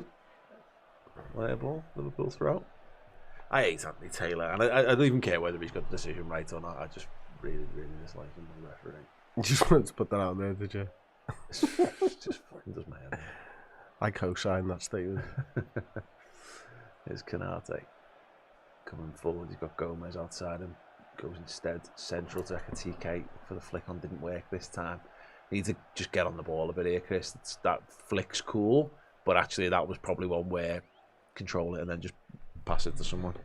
Take the sting. Take the sting out of it. Take a few minutes out of the game by passing it around. McAllister does look like he's gone in that Vert role, though, doesn't it? He's very much up alongside Ekatike. Yeah, he does actually. Yeah. Which I'm fine with in terms of, again, keeping the shape. I wonder. Jones played really well. Will we see Isaac in this game at all? Will we see Salah? Dairy? Well done, Szoboszlai. Oh, it's a bad pass to Ekatike. Just inviting that pressure as well with the ground. Yeah. Just got to keep doing the fundamentals. That's good right football. here. That, to be fair, that is good Down the football. left. Pass into feet. Into the box. Shot off goal. Fucking ridiculous. Absolutely fucking ridiculous. Absolute clown shoes, Liverpool. It's really good footy though. It's good football. It's really good footy. But we was let it the number 11? Foot made it brilliantly from where he had the ball. It can be good football, but there's a guy receives the pass inside the 18-yard box with not a soul around him. You're right. You're right. Because we're scared. We're fucking scared. This is brilliant. And then, no, what? Yeah, there. Why? Why the fuck? And then, fuck off. Yeah. And Liverpool. How? From cruise control at 2-0. Now at 2-0. Oh, it's a good finish as well. Fucking hell. Done The keeper, and he with his eyes probably, or. Yeah, Brendan Aronson does really well in the build up there. Oh, how does it go through two of our fucking massive centre backs and not touch either of them?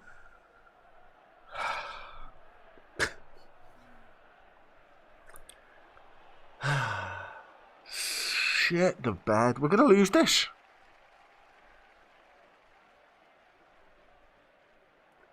Gravenberch. McAllister. Please score. Just Liverpool just win this one. The thing is, it's back to this thing of Liverpool. If Liverpool get the late goal, we should be. Well, you know what? Let's just see if they do that first before I start fucking shitting on everything. Ball out to the right. Szoboszlai out. Gomez is getting up in support.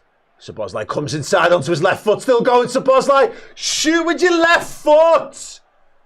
Gakpo. Gravenberch. You're not going to get a clearer sight of goal than the 3 different times he had a clear sight of goal in that dribble there. Some fresh kind of hell now if they went and drew 6. Oh, mate. I mean, I'd still take it to 6 wins, 6 draws, 6 losses. Yeah. Canate, Gomez. And this is kind of the point with the substitutions we were talking about. When do you make them? You know, you got to feel like the game's in your control. Taking Bert off, taking Bradley off, both who were having good positive games for us. That's a free kick, thanks, referee. And there's got to be a chat around what he does now. I mean, you know, what are you doing? Are you going to change the shape? Are you going to start chasing this? Because this sounds fucking stupid, Chris, because we're 2-0 up and we've thrown this away. This could be very easily 3-2 to Leeds. If we chase this, we could absolutely hand this game to Leeds. But if we don't chase this, if we chase it, we could win it. Yeah. Big money for Arne Slot. He's got a big decision to make here. Ball into the box. Flick. Yes! What a save! Clawed out of the top corner. How? Crossed it again. And headed away this time. How the fuck did he save that? Hell of a save. It was in. Was it Van Dijk? It was in. Wow, what a save. Comes in. And Van Dijk, flicks the keeper, sprawls across. Maybe not quite as top corner as I originally thought, but it's still a great save from the goalie.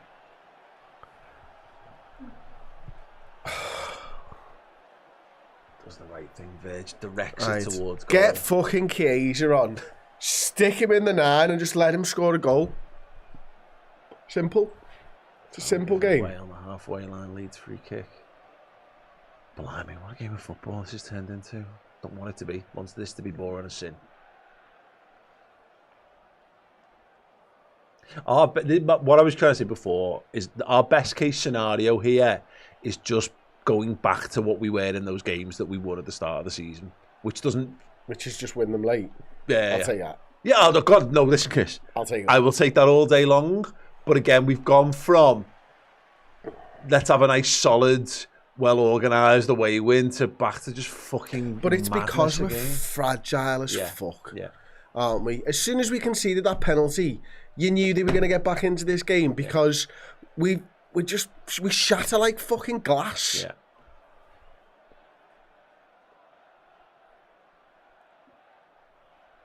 Curtis Jones collecting in the centre back position.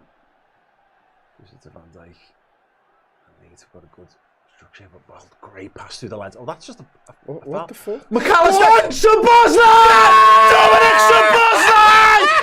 3-2! 3-2! What a ball! What a goal! Dominic Szoboszlai has grabbed the go-ahead goal for Liverpool again. Well fucking done, Dom! Jesus Christ!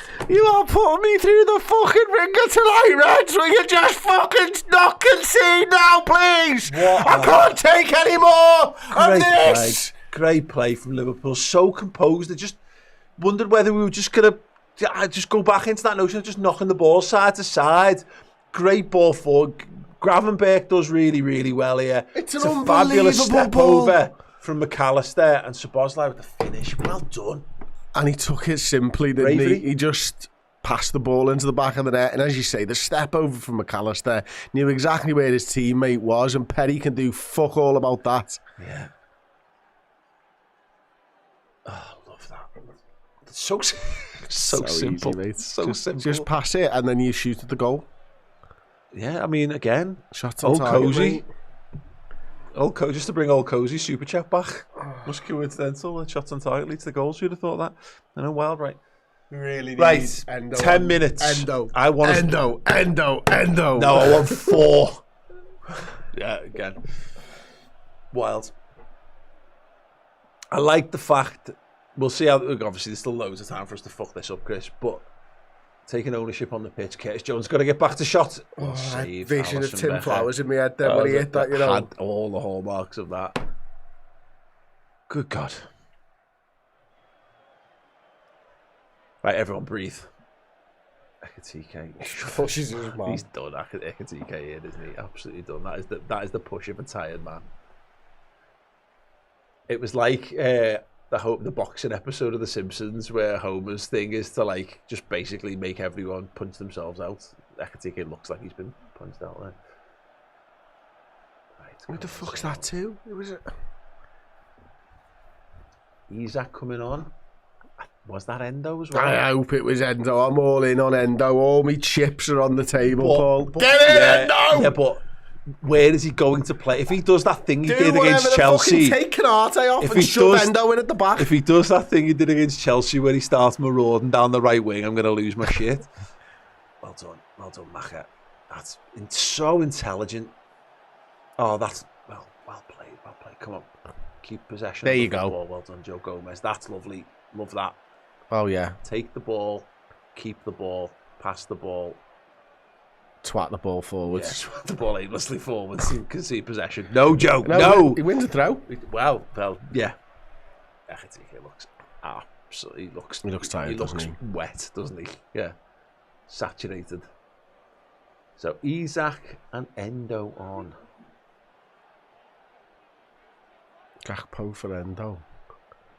Okay. So Someone Curtis out to the left. Curtis left wing, I guess. 4-5-1 this. Ekatike geared up the Liverpool away end there. Endo comes on.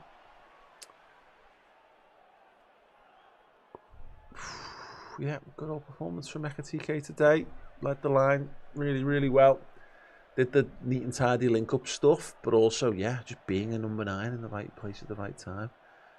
So it's funny though, isn't it? Like some of the stuff he's been there. Alex Isak must be thinking, I could do that too. Just give me the chance, boss. Just put me in, coach. Right, Szoboszlai keeping them pinned in. That's unlucky. By the throw in there. And again, he just cheesed the Liverpool fans up. 6.5 minutes of normal time. You'd imagine probably 5 of additional time. But need to keep Leeds in their half. Canate stands his man up well. McAllister just kicks it towards the corner flag. Szoboszlai runs it. Pushes his man over. Free kick to Leeds. And Ben Keogh, I probably should have read this for your sake earlier on, but Ben Keogh says if we don't win, he has to go tonight.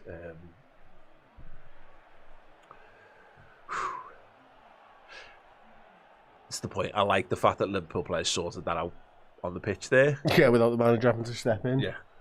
Yeah. Because it's an impossible choice. Because the game state, all of a sudden the point looks a very good point when the other team are totally in the ascendancy. But if Liverpool want to win this game, this is on the players on the pitch now to go and win this game. It's not on the manager anymore. Isak goes and closes the goalie down. Keeper just smashes it back down the pitch. Win the header. Van Dijk does. Canate got sucked in there, didn't he? Get back in position, mate. It's still the same formation. It's still the 4-2-3-1. You've got Szoboszlai, McAllister and Jones as the 3. Gravenberch and Endo as the 2. It's quite 4-2-40 when we're out of possession again, though, innit? That's just because Endo pressed there, mate. To be honest, he went from deep before. I mean, with the 2, like it's 2 up top and then a bank of 4 and a bank of 4 when we're out of possession. That would be 4-4-2. You said 4-2-4. Sorry, that's what I meant. Leeds have got the ball at the back. Pushing forward. Endo chasing this one down. Well in, Joe. Joe Gomez. Oh, lots of give and go. Oh, thank fuck for that. God, Aronson absolutely shit the bed there and just snatched the shot. It's funny that what Leeds do there is what Liverpool should do more of in the wide positions, and we don't, because it's just not. Because we just cut inside and shoot. Because we don't pass the ball to Kerkez ever when we're in that area of the pitch. But yeah, actually, when Jones and Isak, Jones and Wirtz go over there, we've done that.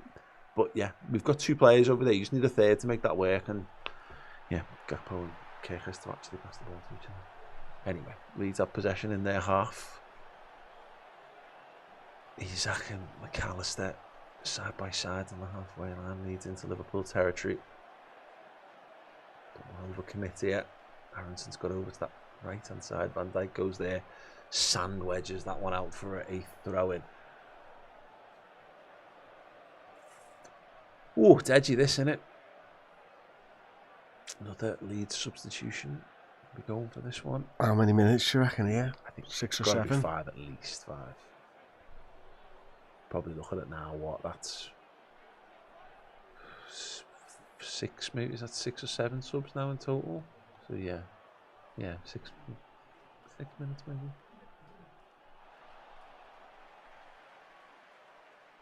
Whatever it is, the crowd's going to go whenever it comes up, because it's going to be a big number. Enough of a number to think the Leeds can get something more out of this game. Yeah, because we had there was a huge wait after our second, wasn't there? And then header into the box. Van Dijk deals. Well done. Got to win this one. Let it go, keeper. Well left. Great shout from the goalie. Takes that touch. Well done. Well done. Yeah, eat up all of your seconds there, Ali, but of course also get people out. Empty it down the pitch. Come on, Alex. Nice to see a goalkeeper taking time. That plays for us. Not the other way round. Well done. Curtis Jones holding the play up really well there. Twisting and turning. And again, well done. Well done, Curtis. Superb. Love that. It's exactly what the game needed there. Van Dijk now. Ball had to travel a lot of distance for it. Got to him there. Alisson out to the left wing again. Oh, okay, couldn't. Oh, Kerkez couldn't keep that one in play. Taking a quick throw, and the ball's still on the pitch. Referee, you can't. Yeah, well done. Yeah. Leeds must have wasted over 10 minutes trying the fucking ball. yeah, absolutely. Striking news. It's endo time. There's no need to be afraid. We'll see. That'll do. Yeah. That'll do. Onto there. We're through. Come on, Joe, run, Joe! Why didn't he head towards our striker on number 9 that we paid £25 million for? Fucking hell. Oh my God. Remember pre-match when I said Joe gets a nosebleed when he gets too high up the pitch? And the thing is, your point. We've had right backs who defo do that, but like Gomez is quite a good free running right back. But panicked. He's like, oh shit, the man of us wins falling down. Yeah, he literally saw us and went, I know, I'm on my own. I do think he maybe looked at that because he does have a little glance over the other way to his credit, and he clearly makes the decision to slow it down and draw the foul. And look, fine, sensible play. Not the fourth goal that we were looking for, though. I need to feel safe heading into 6 minutes of extra time, mate. Yep. Right, Van Dijk. Goes to Curtis Jones. Kerkez. 50-50 buys the throw, and well done. Blimey. Someone's guessed 9 minutes here in the comments. I don't like it. Just want to go on record and say I hate that. Let's hope it's less than that. Okay, another Liverpool throw. We're gaining yards down that left-hand side. We had 4 big chances in this game. I like that. 9 minutes! Oh my God! How the fuck have you got that right? Oh my God. Maybe sat behind the bench. I need to take my mind off it. Canate shanks one to the Leeds defence. Can I ask you a question? Yeah. Have you ever had a pie dinner from the Chippy? Yeah. I don't think I've ever had a pie dinner from the Chippy. What are you missing? I've always had like a fish and chips, yeah. But I don't think I've ever gone pie dinner. Yeah, pie dinner. Yeah. Mushy peas, chips, pie, gravy. Can't be beat. Well, it can be matched, but not be. Wouldn't be my go-to, like, but. Oh God. Joe Gomez, big physical slidey there. Again, don't hate it. Yellow card for Joe Gomez. All I want now, well, I know, I just want us to win. What I could really do with Chris is us with a pressure valve releasing, counter-attacking goal. Isak just completely on it. A bit like the one that Chiesa had to stop in the week, but for us. Okay. And obviously he'll score in front. I'd like him to do a Charlie Adam from like inside that half over the goalkeeper. Yeah, that's it. Oh God! Fuck off! Canate! Yes, what a tackle from Ibu Canate! Take it all He back. might have been offside, but either way, all back. I think he was offside. He was not. Oh no! It was Van Dijk played everyone. What a Oh yeah. Yeah, thankfully. Blimey. Meg as well.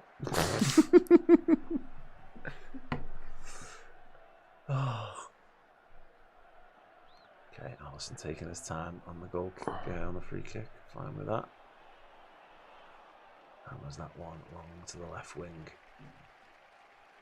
Well done, Isak. McAllister spreads it. Szoboszlai one-on-one with his man. Goes outside, still going. Cuts. Well done, gets the corner. Well done. I want no one in that box.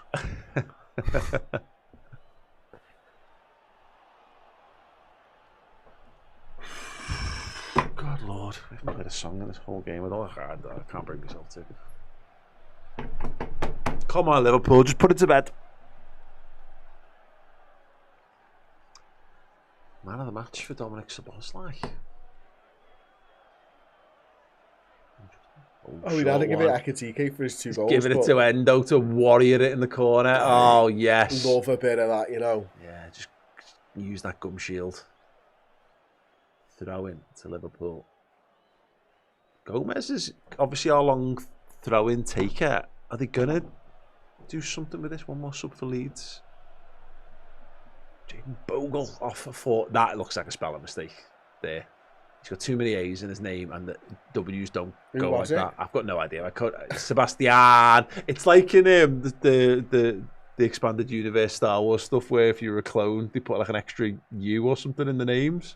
It looks like a bit like that. But with A's. But with A's, yeah. Fucking hell, Ebu. Can I get pushed off the ball there? He just did a knee slide. Throwing on the halfway line to Leeds. Fuck me, 5.5 minutes. Oh, This game's fucking still hell. to Why did you go. have to say it like that? I was thought we were ticking up to 9 minutes then, and you just wounded me with the 5.5 to go shout. Good lord. Gomez, right, sensible. Digs it out. McAllister. There's still a goal in this for us. I genuinely, that's the mad thing about it. I'm not sure it's going to come from a set piece and us committing loads of men forward, but Leeds are just going to throw the kitchen sink at us now. I just don't trust us to keep the door shut is the problem. Well done. Endo, well mate. done, Wataru.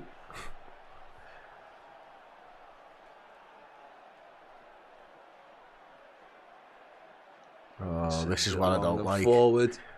Well done, Joe Gomez. Just got enough of a touch on that. Do you remember when you were a kid and you were watching a scary movie and you'd like fucking shrink away couch from it? to sort of watch it because this is fucking horrible now. Some pushing in the box. Liverpool, come on, Liverpool, defend it.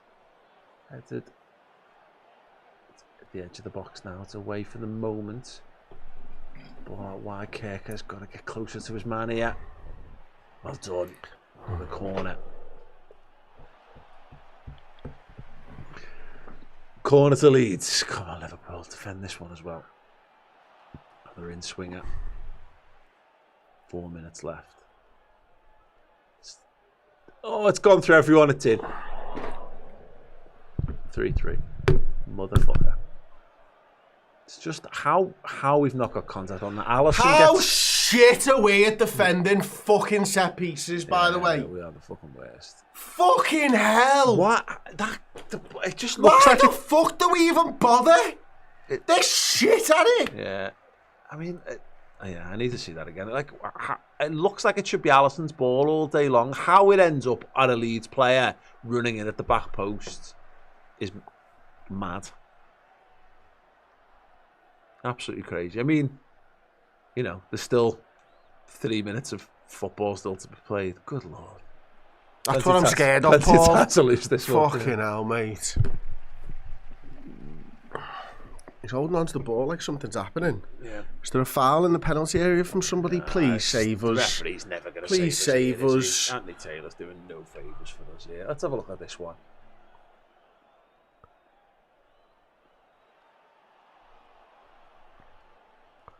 Is it Calvert-Lewin? It's our player who's fucking handled it. It was Gravenberg. And then the lucky bastard bounced it in.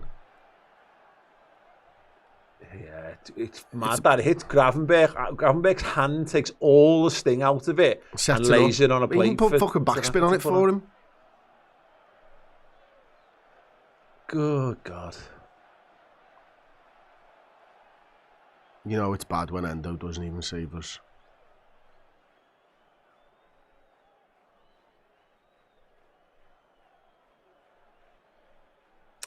Yeah, Liverpool gifting goals.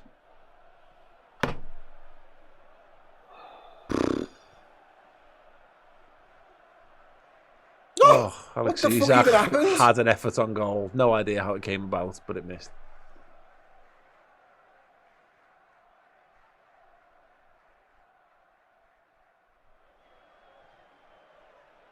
We're just going to see this. Is this a replay? I think this is the replay. Yeah, Isak peeled away and got a header just off target. Is that his first touch? Yeah, we're into the final 2 minutes of this game. Then Leeds 3, Liverpool 3. Leeds fans jubilant. There's got to be another. There's got to be at least another minute and a half as well because he did look at it. Yeah, He did look at it. Virgil was stood by him for ages. Oh my God! Bosley got the shot there and left it. Liverpool throw in. I said it before again. You know, I mean, Leeds could yet win this, but like a draw is a win for Leeds in this environment. This will feel mega. We fucked it.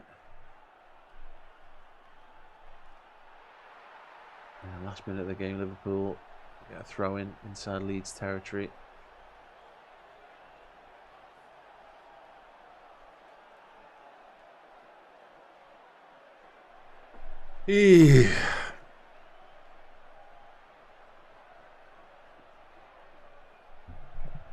Curtis Jones trying to get the ball face the right way.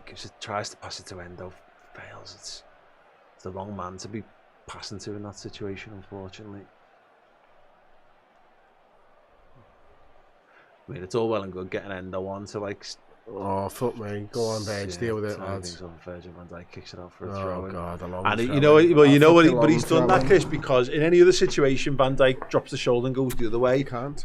But he can't because he's terrified of us losing this game. Yep, you're right.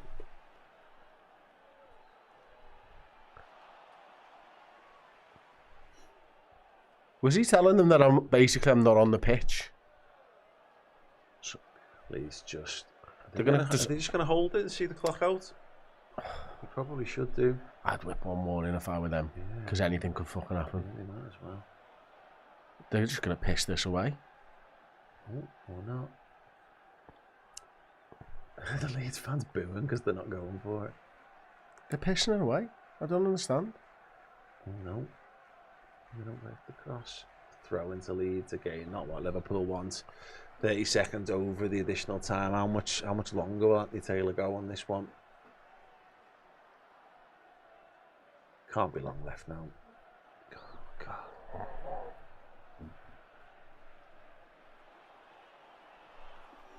Mad. They are just playing for the draw. Yeah. Fair play. Oh my God. Okay. Thankful for that. That would have really scared the shit out of me then. Yeah, well, that's going to be that. We're at the 100-minute mark. Referee blows the whistle, and it's Leeds 3, Liverpool 3. Good Lord. God, remember when we were 2-0 up in this game and everything looked like it was good times. going to be okay? Good times. I don't think in the 15 years we've been doing this, we've ever been as fragile as we are right now.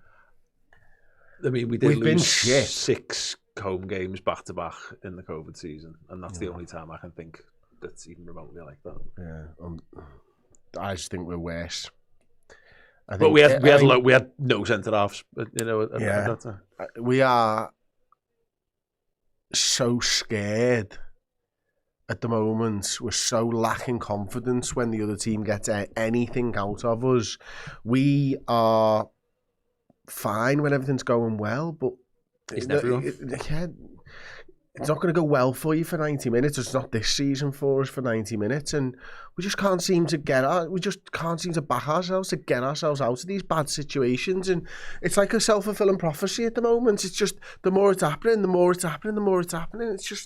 It's mental how weak and fragile these players' mindsets are at the moment. Yeah, 100%.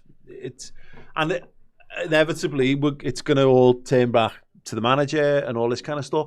I don't know how much of this is on the manager or not, but it's the players on the pitch as well. You know, and again, set piece coaching's clearly continues to be an issue for us. But I don't know enough about that to be able to say with absolute certainty that Aaron Briggs or Slot or whatever. But that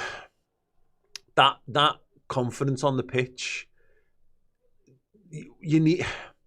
Someone can stop that. I think that's the kind of situation where players step up and are counted. You know, someone goes, "Give me the ball. I'll go and take this. I'll go and take possession of this, and I'll take the sting out of it." But I don't know. Yeah, we just let that game go to our heads once a game. It's mad. Canate being a bit rash again puts us in a bad situation. It's ridiculous, and from there, it's all downhill. Yeah, but you know what? There's you said before. There's an inevitability to it. And Liverpool, the best of Liverpool over the last 10 years, used to get handed opportunities to bow to narratives and to go, actually, you know, woe is us, we're going to give it all up. The greatest one being, they go, Alisson Becker scoring the head of the winning goal. But tons of them over the years, and we used to actually thrive in those situations, and Liverpool almost get stronger. And now we don't. We've completely and utterly lost that as a skill set. When things get hard, this Liverpool side crumbles now, and it's mad. It's mad. I honestly do not know how you fix that. I don't know how you fix that. That clearly can't be fixed in a. That's not a tactical thing. maybe it's a personnel thing. It only feels like the only way you can fix it is by winning 6, 7, 8, 9, 10, whatever games on the bounce, and then all of a sudden the confidence there. You can't just fix it from now to the next game. Absolute walkover games of football where teams just turn up and let you have your own way. Yeah, it's not going to happen. So you got to fight for it. And they did, and like it goes to 2-2, and they do. Liverpool, the players on the pitch get their heads together. They don't go into the shells. They get us back in front, and this is where it comes down to it. I think they're a little unlucky with the equalising goal, because it's one of those mad situations where, again, Gravenberch loses the flight of it. It hits his hand and it drops perfectly for their guy. But I think their second goal is the big issue for me. Of like we let the game grab us and it put us under more pressure. And in doing that, even though we're in the lead, it tells the crowd that it's possible. It tells the Leeds fans that they can, and it tells the Leeds players that they can definitely get something from it. Crazy, absolutely crazy. We've got to pick a new player of the match. It's Ekitike for me for his 2 goals, to be honest with you. I thought Curtis Jones was really good for large portions of that game. I thought Szoboszlai was good. If I had to order it, I'd probably go Ekitike, Jones, Szoboszlai. Yep, I'm happy with that. Okay, cool. Let us know when yours in the comments. We're going to be doing player rankings, which, 20 minutes ago, that was going to be one of the most enjoyable shows of the season, much like last week's. Now it's going to be a mess. Try your best to rate the individual performances. There'll be a tweet on our Twitter account at the Redmen TV where you can go and rank all of the Liverpool players who've been involved today, and we'll talk through that over on Redmen Plus in a little bit. Figure that one out, Anna, because I can't. Thanks so much to everyone who stuck with us throughout the watch along. Absolutely crazy. We had a couple of super chats actually before we do head. Killing time, ironically, says the fact we need to time waste against Leeds, mad. Yeah, but yeah. Anyway, Ben Keogh says fired him now. Mighty Quinn, you guys can't tell, but I'm trying to break the tension by mooning you guys. Thanks, Quinn. Job done. Your fucking big ass away, lads. Yeah, Hawk says pressure equals we fold. Staggering. Yeah. Macadamia. If Canati or Gakpo starts again, is it Slot's fault or is it the player's fault? Well, no, it's the lack of credible alternatives to them, which is the problem. Anyway, guys, thank you so much. Sorry, the credible alternatives thing is mental when you sold one of our left wingers. Yeah, it is. Yeah. Romario, poor game management, poor timing and playing Canate game after game. I'm slot out since the Sunderland draw. Yeah. Okay, boo you, Liverpool. 3 games without defeat for Liverpool. Don't fucking. Right. Join us for the player ranking show if you dare over on Redmen Plus. The gang of idiots. Bye.